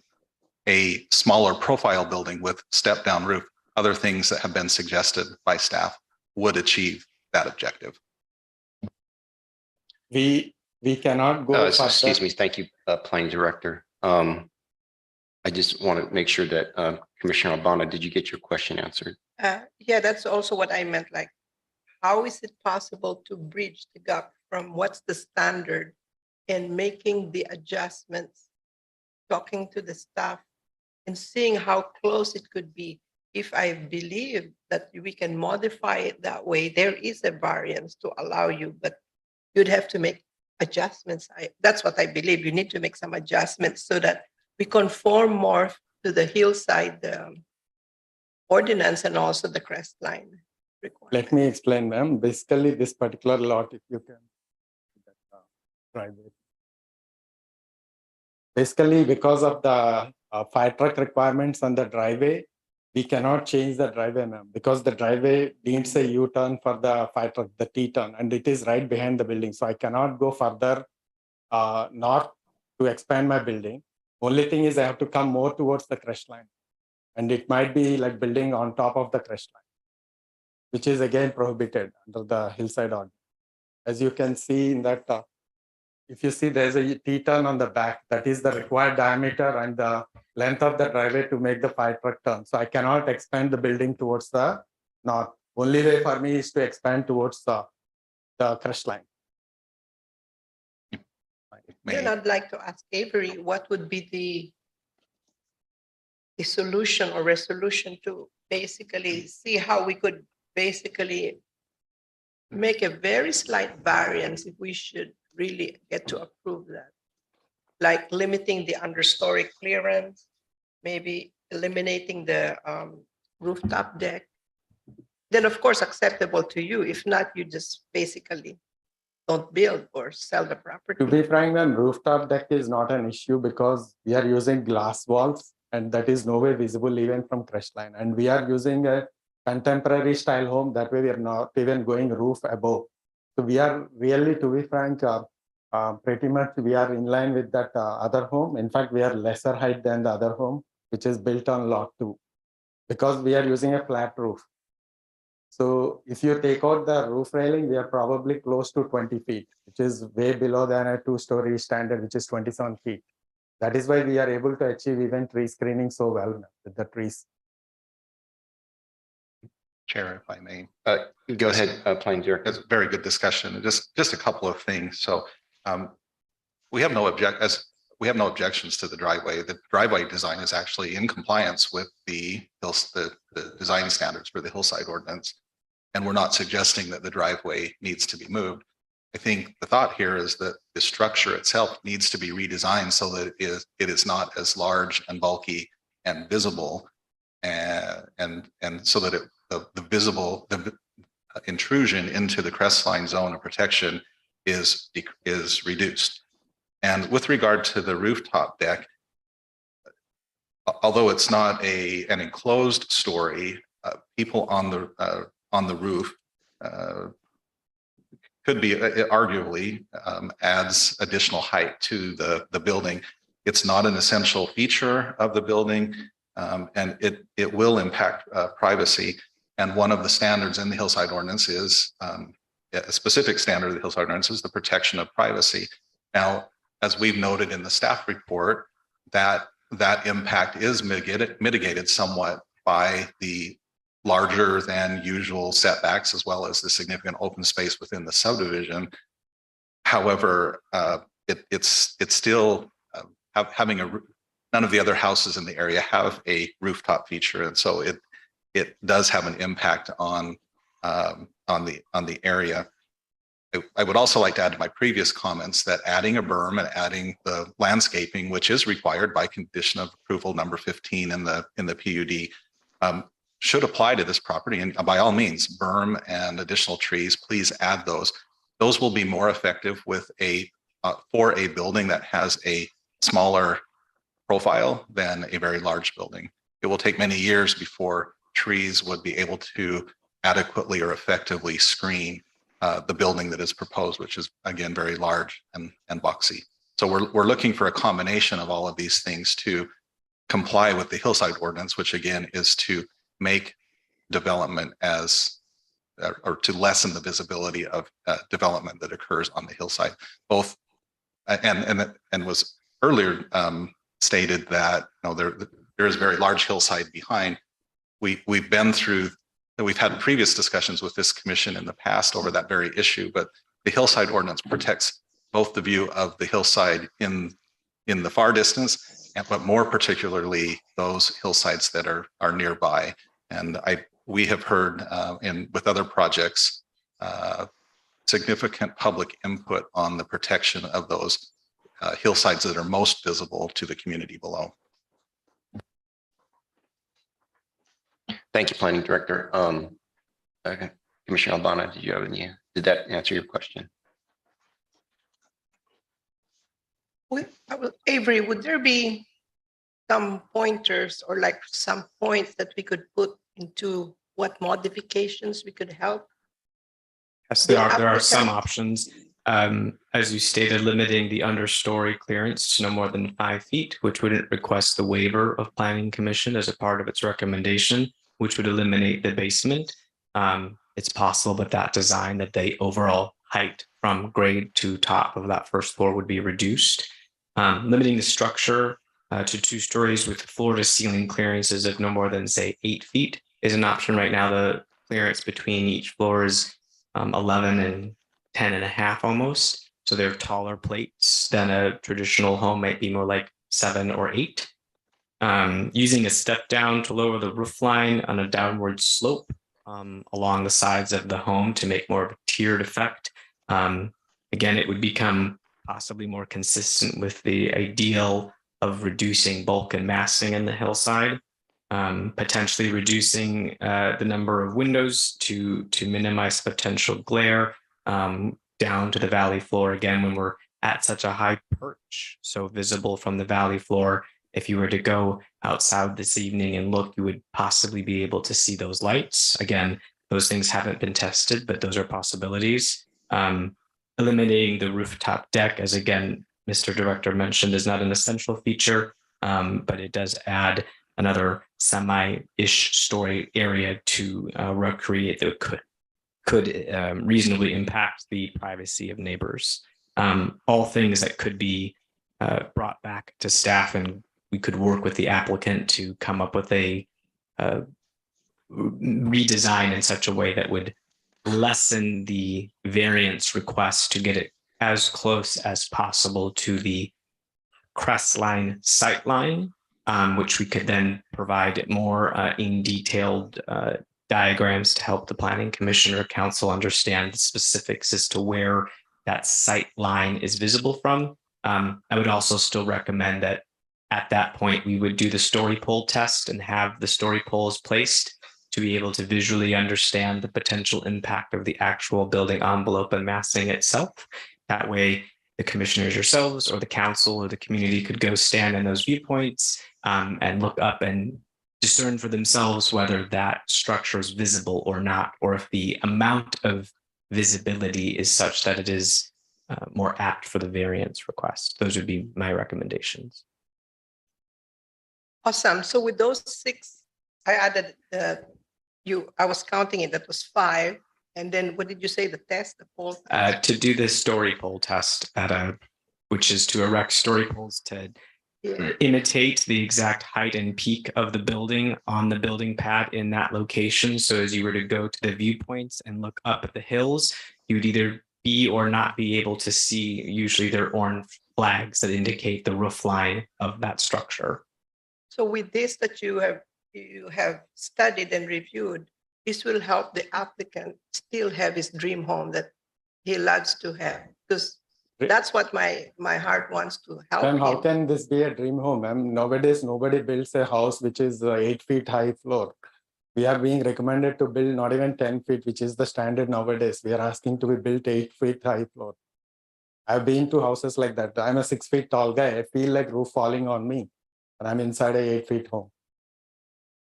So with Avery, would that be 8 feet would be the max, or we could do a little deviation? I would leave that to the discretion of Planning Commission.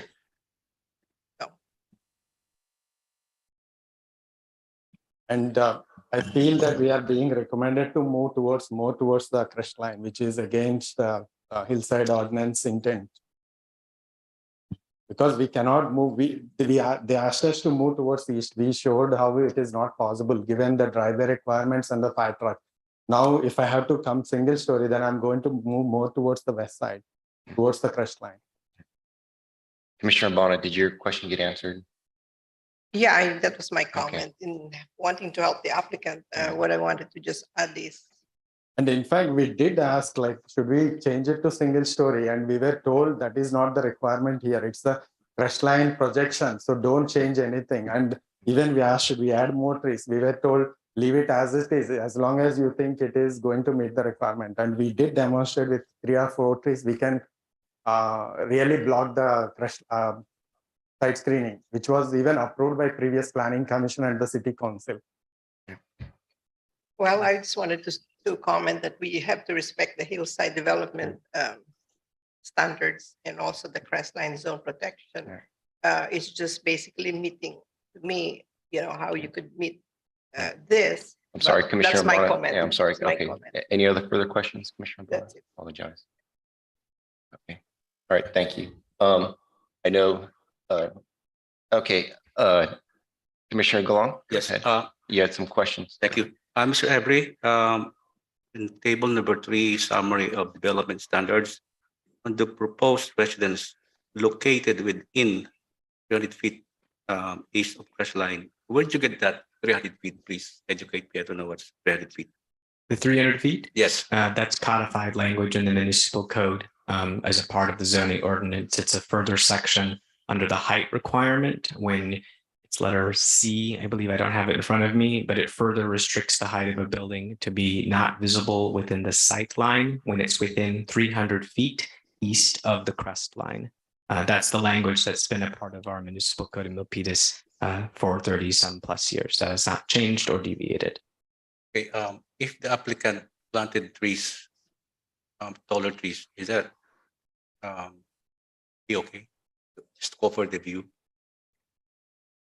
Trees, like many things, are temporary, and the time it takes for a tree to grow, I'm not certain that trees alone would suffice to demonstrate that they would fully, without a doubt,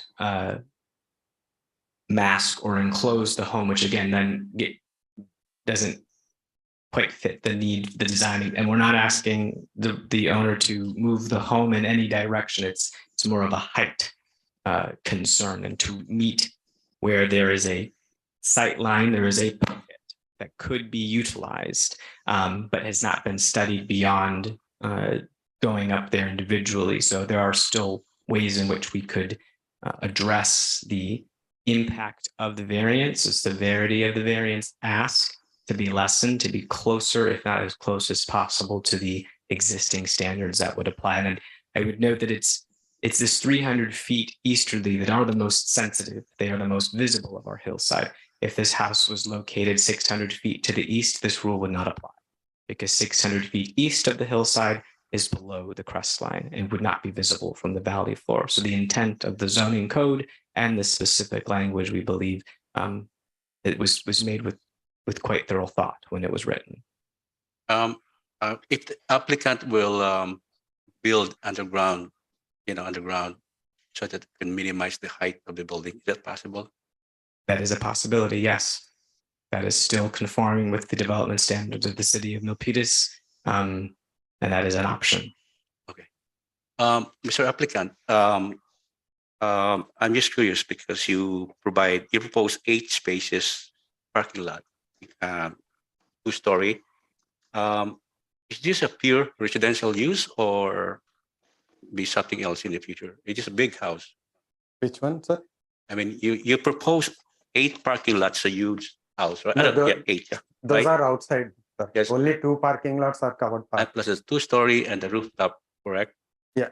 I'm just curious if this is a purely residential use or Yes, maybe sir. something else in the future. Residential. Thank you, sir. We have 4 kids, sir. We are a big family. Okay. Thank you. Thank you, Commissioner Galong. Any other questions from the commissioners? Okay, Vice Chair Sardella. Yeah, I've got a question for Mr. Stark there. You had mentioned that there is a spot on the lot that they could put a home like this, a different spot besides the top of the hill. No, so the topography of the site, if we go back to one of the drawings previously displayed, it's a very, very steep slope. For example, the city's Prius wouldn't make it up the hill, even if I tried. So the flattest portion truly is at the very top of the hill, at its most flattest point. It happens to also be the Crestline's location, which is the most westerly portion of their parcel boundary. Moving the home as they have done furthest to the east was our first recommendation in trying to see if that would mitigate the height so that it wouldn't project above the sight line. But that test still hasn't been, that was not what achieved the ability for us to recommend approval based on just the development standards. So working with the applicant and with staff and to try to understand what the best option would be, and working with the applicant, this is the complete application that we have in front of you to present, and that was why we recommended approval of the variance, even though it is further reach into the variance than we would prefer, given that there's possibly alternatives that could still be explored that would get us closer to aligning with the purpose and intent of our Hillside Ordinance. Okay, and then you had mentioned that if we got rid of the basement and lowered the ceilings from what, 11 feet or 12 feet down to 8 feet and eliminated the rooftop area there, how much would that lower the home? Do you have any idea? Other than removing the story itself, which would be about 10 or 11 feet, I'm not entirely sure without having their team actually prepare a rough sketch or a diagram that would illustrate what a potential lowered height, no basement would actually look like in those cross sections. And so what you're saying is probably just a one-story building? I'm saying that we should endeavor to explore what option would be best to get us as close as possible to the being right underneath, or if necessary, right above to design a satisfactory home. So there's still room that could be studied and designed to see if that's possible.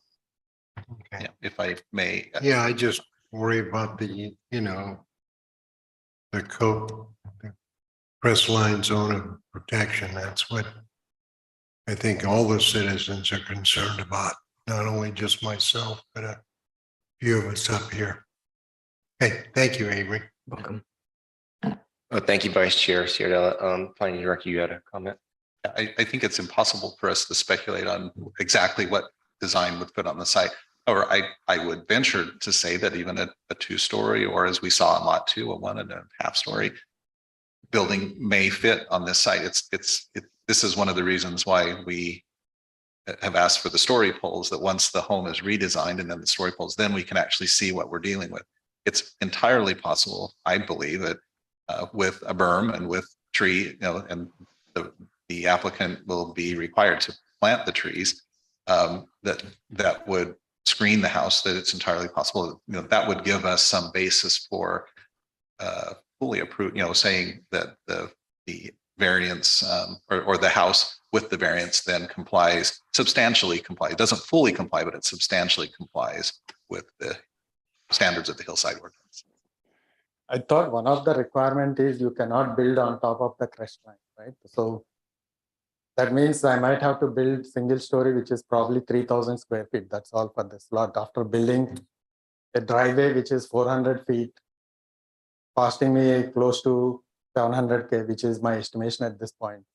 So all I'm going to get is build a 3,000 square feet single story home there. If I may, Mr. Chair, we're speaking about specific standards of the Hillside Ordinance. There are other standards that may apply as you change the design of the building. If you make a very large footprint of the building, you may run afoul of the pervious surface restrictions. So I suppose that the requirements for the Crestline zone of protection, what we're saying is that it requires a lower profile building at this location, in combination with the trees and the landscaping and the berm that you would do to reduce the visual impact of the building at this site. Thank you, Planning Director. I see Commissioner Wilson, you have a question. Yeah, I just wanted a clarification. How much does the building have to shave off? How many feet does it have to shave off? I don't have that off the top of my head. You don't have that? No, not readily available in there. I can understand. I can prove it mathematically. I would say if it's possible, we do have the engineer who provided those drawings. Terry, if you're listening, would you be able to measure the height from the bottom of the sight line and demonstrate or calculate roughly how many feet would need to be shaved off to meet that requirement? Again, there's still a provision of the code that it still not be visible. So there's still always going to be that component. It's a very, very intentionally written that way. But that doesn't mean that through remedy and through further exploration, we couldn't reach a design that gets us closer to that ideal. And if I may, Chair, there isn't necessarily an exact number of feet that need to be shaved off the building. The building will require, any building on that site, I think we've discussed, will require a variance. And the idea is to bring the building as closely into compliance with standard as we can. We know that it will exceed the standard, but by how much? So reducing the bulk of the, we've talked mostly about height, but the height and the bulk of the building will get us closer to that standard. But I just want to be clear that there's no building that would fully comply with the standard, but we need to decrease it as much as possible. We're willing, I think, staff will consider whatever the applicant proposes, but I think it's clear that this building is too excessively above the standard. Will he have Thank to? you, Planning Director. Go ahead, Through Commissioner the Wilson. chair, I would like to understand, does he have to reduce the square footage of the building in order to comply? Not necessarily. You could maintain possibly some amount of that square footage by removing other areas of impervious surface. For example, there is a pool and a additional accessory structure that count towards impervious surface, which could be reallocated to the primary home. As an example, lot 2 does not have any accessory structures, where that impervious lot coverage surface counts towards the home and has to be kept below 8,000 or 10% of the lot, whichever is greater. So there could be other remedies to elongate the home from north to south at a low profile that would still yield similar amounts of total square footage, but it would mean the trade-off of removing other accessory structures. And I will note that the accessory dwelling unit is not a part of the scope of this project, and its square footage and its location and lot impervious coverage is not applicable per state law. So that's not what we're really worried about, because we can't as a city have any comment on that. It's mainly the primary home, the pool itself, which is impervious surface, and the pool cabana. Okay. Thank you, Chair. All right, thank you, Commissioner Wilson. Do any other commissioners have any questions there? Commissioner Wasti. Yes, as much as we would like to help the applicant, people in the city, they want. I'm sorry, Commissioner Awasti, do you have a question or is this a comment? Okay, let's hold the comments until the end. Okay. Thank you. Thank you. All right, any other questions? Okay, if there's no, okay, Commissioner Galong. Yeah, is there a fire hydrant close to the property? Yes, the site will be required to install a fire hydrant on site as a part of the original entitlement of the subdivision. And so the applicant of the subdivision developer is still working with the city to make that installation happen. But yes, they're required to have a hydrant on site to be able to service the vicinity of the site, given its long driveway and the number of feet it is away from the hydrant at the bottom of the hill, and then further from the street. All right. Thank you, Commissioner. Any other questions from any of the commissioners? Okay, if there's no any questions, I actually have some questions myself here. So, but I wanted to go back to the story pole test, right? So, I realized that, and I just want to understand a little bit more on the process of the story pole test. So, is it you kind of adjust the heights and just sort of see, where the visibility is, and just sort of make comparisons, and then use that as the data to determine how much variance is needed, or on the Crestline there. Precisely. Okay. So by installing story poles at the current height, for example, we'd be able to go out and visually understand its current impact on the hillside.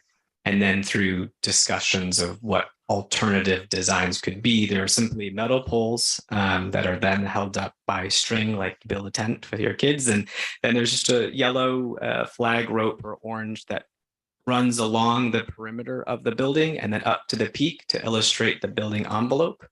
And that's a test that could be done to then, one, understand from any of the three nearest viewpoints, is the impact still there, which we believe, yes, it would be because it requires a variance almost in any circumstance, unless you built a bunker.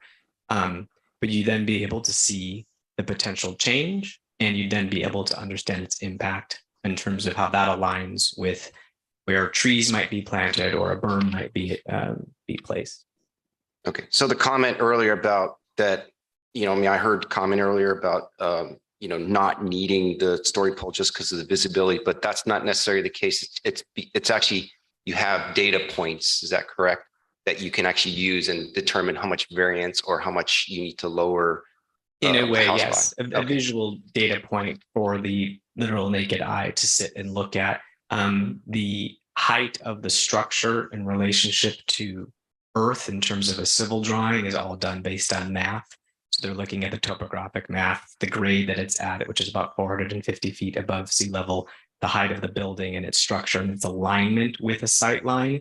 So that's the mathematical equation that's being done. These story poles don't inherently serve as like a measurable data point that you would like point a laser to, for example, to test it. Okay. Yeah, that answers your question. So it's more of a visibility. Okay. Chair, The other- go ahead, I'd Planning like to Director. comment on that. So the story polls actually will help us confirm and answer the question that was asked by Commissioner Mosen about how much needs to be shaved off. Like another way of looking at that is how much additional height is needed over the standard.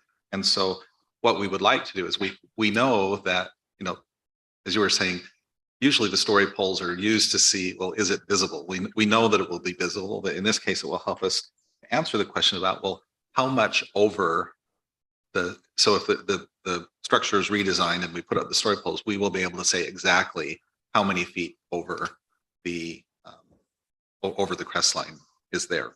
If that makes sense. All right, thank you, Planning Director. Another question I had in terms of, because I also heard, and thanks for the, comments you provided to, the recommendations to, based on Commissioner Albana's question there. So I just kind of want to ask a follow on to that one there. So, one of them is about the reduction of windows, right? So I'm just, wondering, because I understand where you're coming from for the windows, right? Number one, the windows, there's two things that can occur. Number one, glare, right? So I know the sun, sets in the west and then in the daytime, and that glare will come right back. And then two, and once it's dark or even in the morning, like if the lights are on, then everybody can see that. So I want to understand, are there any tests that is done based upon, how much glare there is and I mean, that actually matters for, these types of, for this type of situation here? Is anything done, or is it just a visibility aspect of it? Like, yes, there's a glare on that, And the reason I ask that is just because part of the thing is like, I don't know how much glare, like, you'd be driving on a freeway. Because I mean, I can think these hills be, driving on 680, you can see the glare. Some drivers, looking over maybe. I mean, is there any like safety tests or anything like that? Or I'm assuming there's not, but I just wanted to ask that question. Not that immediately jumps to mind, but I can certainly work with staff to understand if there is such a test. We have normal tests for looking at candlelight for the illumination from a building outwards towards the parcel, which this property conforms with. The candlelight it doesn't extend beyond the property boundaries, but that's only for lights on the outside of the building. We have shadow studies and other things we use for other types of buildings when they may impose a shadow on a neighboring building. But I would have to consider kind of a different approach for glare. I know that there's probably studies that have been done when we consider the buildings that are built in our current neighborhoods in downtown San Jose, that they are all also, of course, made of glass from floor to ceiling. So I imagine there is a study that could be done to apply to this specific site to understand if the glare based on the sun's rotation would present an issue. But I don't know off the top of my head, but we could certainly look into it. Okay. And then just in terms of the light, is that something that's also just being done, just looking at, like maybe nighttime, the amount of lumens that comes through that? Is that what? Yeah. So the city's municipal code has a standard for lighting that the lighting lumens must be 0.0 at the parcel boundary, and it cannot bleed over into a neighboring property. So that's a photometric test that's provided to staff. Okay, all right. That's exactly what I was just trying to understand and get it. So you actually answered my question there. And just to follow on to my windows question there, right? So it was discussed about reducing the number of windows there. So what would the recommendation be? I'm assuming it's towards the, where you're facing the hill. What would that recommendation be there? So I think in concert with stepping the home up from a single story up, even if it was a story and a half, for example, where we reduce the visual bulk in the front of the home, that would naturally reduce the number of windows that are there. There are portions of the home that have very few windows. It's the front elevation, the back and one side facing south, facing north, that have the most windows. But if we were to reduce the height and tier the effect of the building, we would also be reducing the total square footage of windows that are on the building. Okay. One more window question there. So would there also be recommendations, just saying along the lines of, because the windows are there, there's also things, that reduce glare, right? Anti-glare type of screens here. Would that be one of your recommendations as well? Yes, I would consider that to be a reasonable recommendation, to consider some kind of anti-glare, or if there's other forms of window design that would otherwise minimize the reflective nature. And there's lots of new technologies now that I'm sure that is most possible. We have view glass just down the street, so I think that's probably within their wheelhouse. Mr. Chair, if I may comment on that Go as ahead, well. Planning Director. Glare and visual impacts are one of the environmental impacts that are usually analyzed under a CEQA review, environmental review under CEQA. Now, this project does not require CEQA review, but we do have several consulting firms on call to the city, and we could reach out to them and consult with something that they probably deal with regularly, and we could consult with them on what they typically recommend for other projects to reduce potential impacts like glare. Thank you, Planning Director. I have a question. Go ahead, sir. I'll allow you to. So if you do the story poles and anything above 3 feet will be visible, now we have to go back to the tree screening. So with the tree screening, do we still need to change the windows, because it's anyway going to block the entire building? Right. Well, that was my question to, just wanted to understand from the standpoint on the story poles. I wasn't implying anything there. So, okay. Any other commissioners have any questions? Okay. If there's no questions, I do see that we have, folks in the audience, and as well as we have folks on the Zoom call. At this time, I'm going to open up. So first, I'd like to see, does anybody in the room here have any comments? Okay, if there's no comments in the room, Ms. Medina, do we have any hands raised? Yes, we have a community member, 2 community members in the queue right now. We'll start with Mr. Bill Corby. Okay. All right. Mr. Corby, thank you. And I will allow 3 minutes. Okay, thank you. Yeah, thanks to the Planning Commission for this hearing and the service involved. And I am Bill Corby. I am a member of the Milpitas involved citizens. And I've been a resident here of Milpitas on Hillview Drive for about 30 years. So my view is very congruent with some of the things that were discussed tonight, especially mentioned by Ned Thomas. And my view, looking at this from a distance, is that this is sort of like a 4-story building. It's got a full basement, 2 stories, 10, 11 feet high ceilings, and then a roof with glass walls around it. It's sort of like a virtual 4-story building. And it really sets off alarms because, as was mentioned, a lot of us have really invested heavily in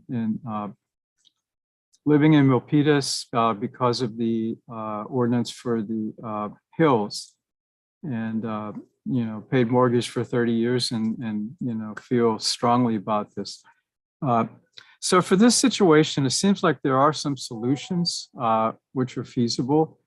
Number one has to be do the product modifications that were discussed to minimize the deviation from the Hillside Ordinance standards. And so if it overflows, by 5 or 10%, that's not a big deal. Get a variance and we're done. But trying to keep everything at luxury level and that doesn't make sense. Getting rid of the full basement is a good start. Limiting the size of the ceilings and to 8 feet like most other people have is another good start. The step down on the roof line, on part of the home would also help. The reducing of windows would also help. And I think eliminating the rooftop deck that has windows and is not really essential. And it adds sort of another virtual story to the structure where people are up there and they got lights on and you see them out all 4 sides. I think if we just go after these changes, it would really make sense and we could arrive at a compromise. The best compromise, in my view, would be do a really good 1-story or maybe a 1.5 story and spread it out and not have those accessory buildings. And you could make, 4,000 square feet solution that way. So I think there's a lot of help the city council can provide. And I think that's the direction we should go and try to meet these standards. Thanks. Thank you, Mr. Corby. All right, Ms. Medina, next person? KP Tripathi. Okay. Okay, Mr. KP Tripathi, you have 3 minutes. Hi. Thank you for giving me the opportunity to speak. I was listening to the whole conversation and just I would like to bring few minor points, right? I have been to that place and I have seen the whole neighborhood, and it will be very safe to assume that any house which is in the nearby vicinity is about mile or more away. So just to keep the perspective, think about a house when you are looking at it from a mile distance. We are talking about reducing potentially 22 foot and is the full story, and now we are a story and a half is 17 foot. So we are contemplating all the things to reduce 5 foot. Now think about reducing the 5 foot height and looking from a mile, and that is the nearest I'm talking. Most of the viewpoints, if you look at it, they are over 5, 6, 7 miles away.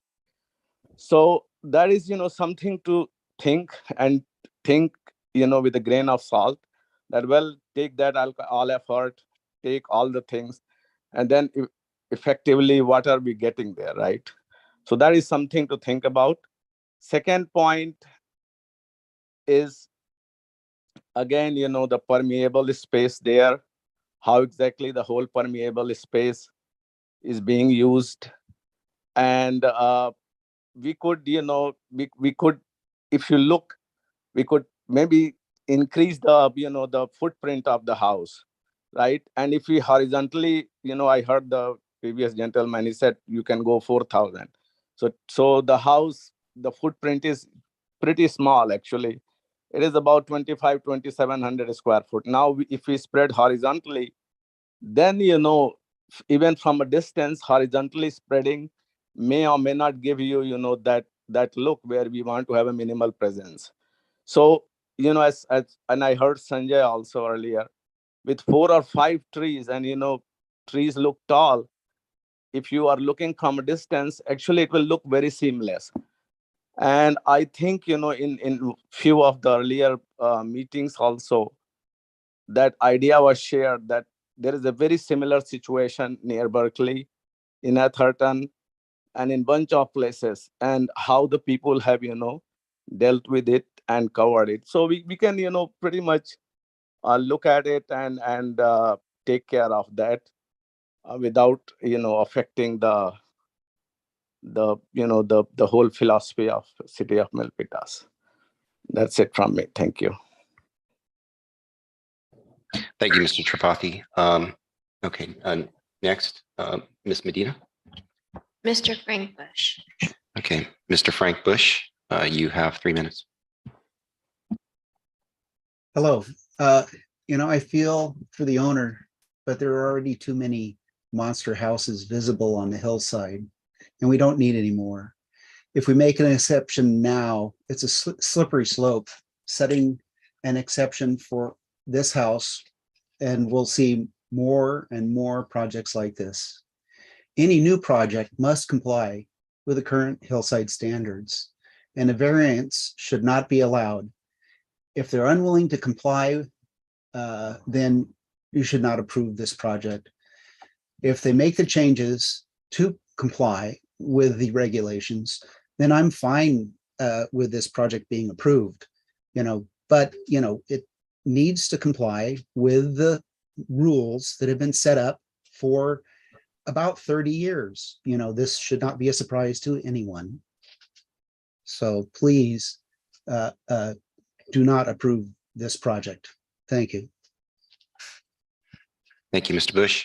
Okay, next, Ms. Medina. Mr. John Dahl. Okay, Mr. Dahl, welcome. You have 3 minutes. Well, I would like to support and reiterate everything that Frank just said. My wife and I have lived in Milpitas for 32 years, and we were involved in, especially my wife, in the first Hillside Protection Ordinance, and twice the citizens of Milpitas have strongly supported that ordinance. And we do need to consider what precedent it would set if this project undermines that. And I'll leave it at that. Thank you very much. Thank you, Mr. Dahl. All right, Ms. Medina, anyone else? No others. All right. I'm sorry, Ms. Barbacho. Okay. All right. Ms. Navarro, you have 3 minutes. Yes, thank you, planning director. The planning director spelled out some compromises that the owner could do to minimize the height of his dream home. And it just seems odd that this has been ongoing since 2020, because I believe there's been an exchange of information, and perhaps there was a misunderstanding of what it meant. But we have an ordinance, it needs to be adhered to. We don't want to set a bad precedence. I don't want to look from my home up on the hill and see these bright lights on the hill. I don't think putting a bunch of trees up there is going to work. The architect basically said, why should I put trees? Because that'll ruin their view of the valley floor. I agree it would. So let's do a compromise.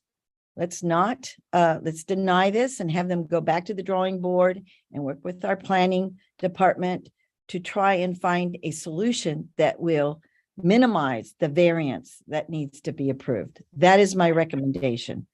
Thank you. Thank you, Ms. Navarro. Ms. Medina, do we have anyone else?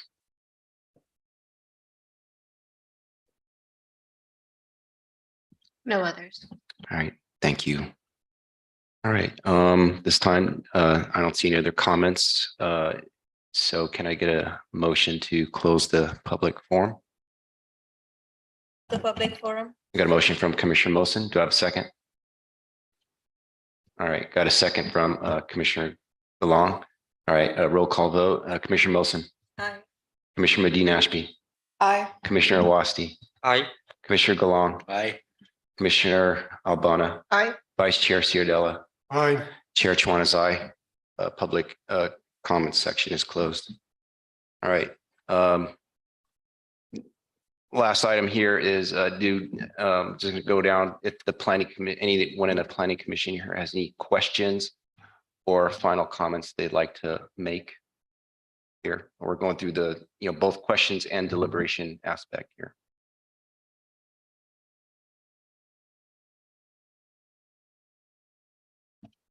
Okay, so no one wants to Commissioner Watson, did you want to earlier you were wanting to make a comment? Did you want to make your comment now, or? Yeah, most of those questions have already been deliberated, but I would like to tell the applicant, as everyone has suggested, to work with the staff and come to some kind of understanding so that they can build their home. Because we have to respect the Hillside Ordinance, and we could work with the existing hillside development standards. So if there is a compromise, I strongly feel there's a compromise which needs to be met. They can go back to the drawing board and sort out things so that they could bring their, so that they can build their home. Thank you. Thank you, Chair. Thank you, Commissioner Wasti. Any other commissioners wish to make any, have any questions or any deliberations, comments? Sir, at this time, it's right now, we're at the end of any public comment. And so it's right now, it's the discussion with the planning commissioners. So, okay, if there's no comments, do I have any motions? Commissioner Mosen. I'd like to make a motion. Okay.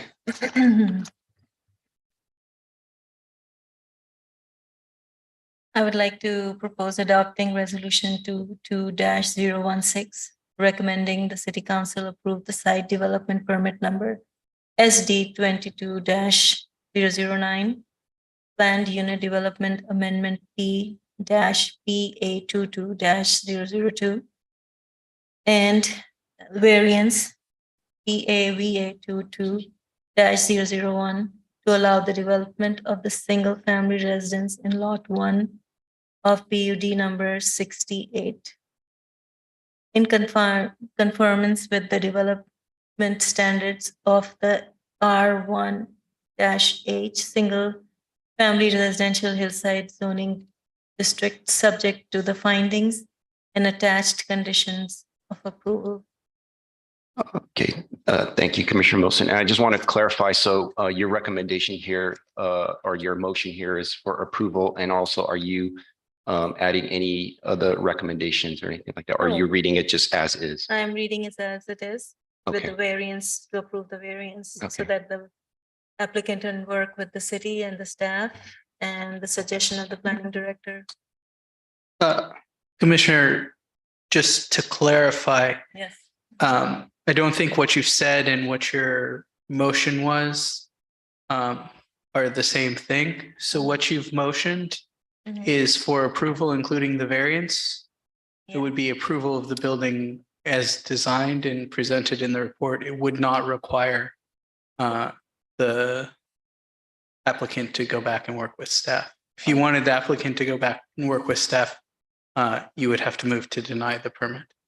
Oh, it said recommendation, so I went with that. Okay. How do we word that then?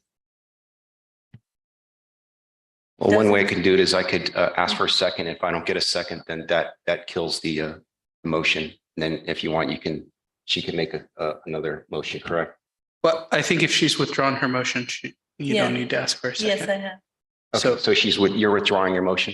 Yes, because, yeah. Okay, so no motion has been made. Commissioner Albana. Chair, I'd like to ask a question to the attorney. Is it something where we can approve the site development permit only for tonight and the planned unit development and not do the variance? No. Or is it possible? So they can bring it back to the drawing board? So I don't think you could approve the site development permit as it exists, because the permit that they've requested, the drawings they've shown, would require a variance. And just to clarify one other point, because this is a hillside home, the ordinance requires the council to make a final decision. So this body will be recommending either approval or denial to the council. If this body recommends denial, the applicant will have the opportunity to choose not to go to council, choose to redesign and come back to this body if they choose. So the choices are to approve the permit as is, including the variance, or to deny the permit, at which point the applicant has the choice to work with the planning commission further and bring a redesign back to this body to see if you'd approve it. Recommend approval to council, or to go to council and see if the council wants to approve the site as is. Thank you, Attorney. It clarified it. Commissioner Wilson. So I just go ahead and approve that and let the council figure out what they want to do. Okay, sorry, you making a motion? So what I'm saying is that I'll go ahead and recommend approval and people can vote on it if they want to. And if it goes through, then the city council will figure out if they want to approve it or disapprove it. So her previous motion was. Just to clarify my understanding of your motion, Commissioner Wilson, is that you would recommend approval of the permit, including the variance, to the city council. Yes. As designed, and then if they choose, well, they probably wouldn't choose to redesign at that point. And then the council can choose to do what it pleases. Okay. So that's the motion, unless anybody has any I questions. have a question, so city attorney. So assuming that, if there's anyone that, let's say she goes with the motion that's, she has on here. And let's say anyone that says no, they have to give a reason why. Is that correct? No. Or they should? So I guess we're getting a little ahead of ourselves. My understanding is there's not been a second to the motion. That's correct. So we would call for a second to the motion. Afterwards, it would just be a roll call vote. You wouldn't have to necessarily give reasons. If anyone wants to give reasons, they can do so in the comment period during the discussion of the motion. Okay. If the motion's been seconded and somebody wants to make a friendly amendment or a substitute motion, we can deal with that as well. Okay, thank you. All right, so Commissioner Wilson, was your motion withdrawn? Okay, so it sounds, so if you wouldn't mind, just for the formality, if you wouldn't mind, if you're making a motion, go ahead and make your motion just to state it again. I made a motion and I stay with it. Let's get a second. If there's a second. Okay, so Commissioner Mosin has made a motion, and it's what's stated on the screen there. And do we have a second?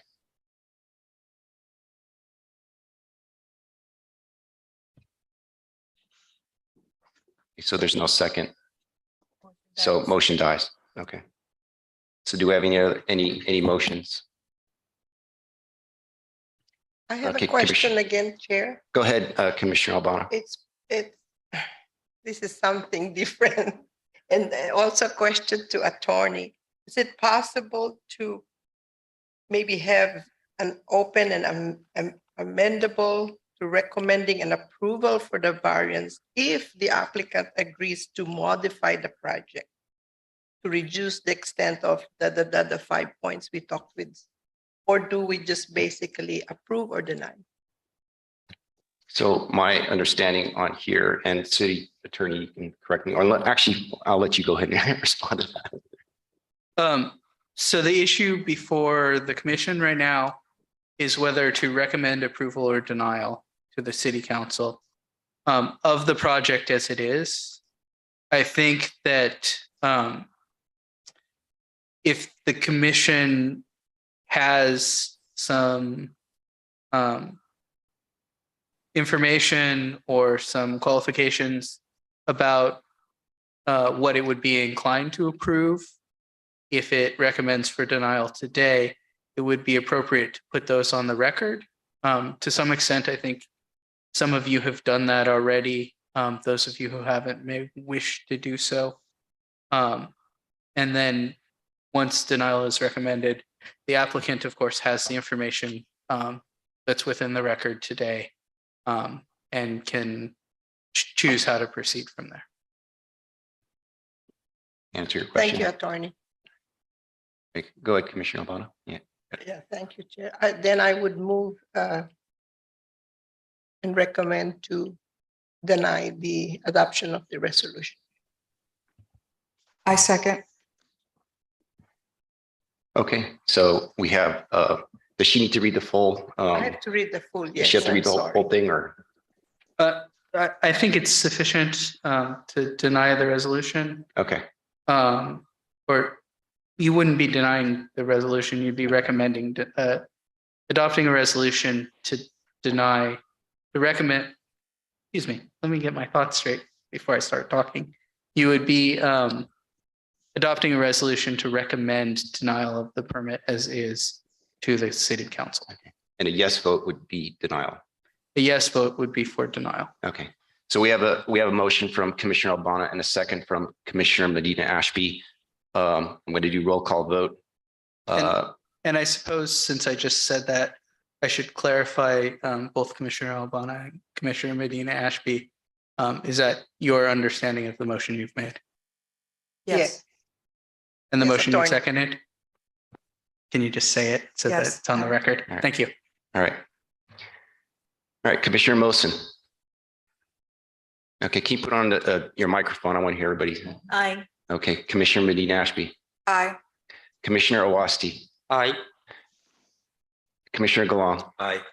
Commissioner Albana, Aye. Vice Chair Ciodella, Aye. Chair Chuan is aye. The motion passes. The resolution is denied. Recommendation to the City Council.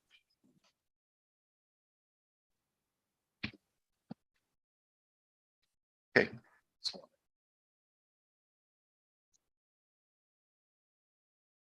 Okay. Okay. All right, so the recommendation for denial is, and City Attorney, please, correct me. So what this actually means here, a recommendation for denial is basically this is a recommendation to the City Council, right? It's not the final word on it. It's a recommendation to the City Council. So what this actually means is you would continue to work with the planning staff on this, should you want to proceed. Is that correct, Planning Director and City Attorney? So I'll speak for the planning director before he has a chance to Okay. speak for himself. Okay. And he can correct me. I think based on this denial, the project, if the applicant chooses, can still move forward to council, but the planning department would be happy to entertain any modifications and to bring it back to this board too. It would be up to the applicant's discretion. Okay. Thank you for the clarification, City Attorney. And I would just Planning add to Director, that to go ahead.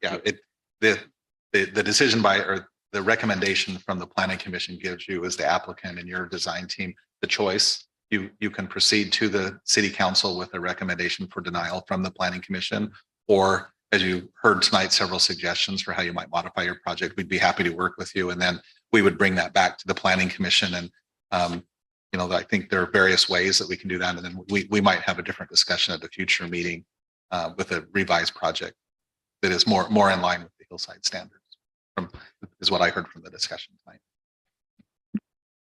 All right, thank you, Planning Director. All right, so that concludes the public hearing items. Next item, new business. There are no new items. Legalese, any person aggrieved by any final decision of any board, commission, or department head to the City of Milpitas may appeal the decision to the City Council by filing written notice of the appeal with the city clerk within 12 calendar days of the date of said decision and paying the required fee. This time limit shall be strictly enforced. Next item, adjournment. Can I get a motion to adjourn the meeting? Move to adjourn. Motion to adjourn. All right, so I got a motion from Commissioner Galang, and I got a second from? Second. And second from Vice Chair Ciodella. Roll call vote. Commissioner Mosin. Commissioner Medina Ashby. Aye. Commissioner Awasti. Aye. Commissioner Galang. Aye.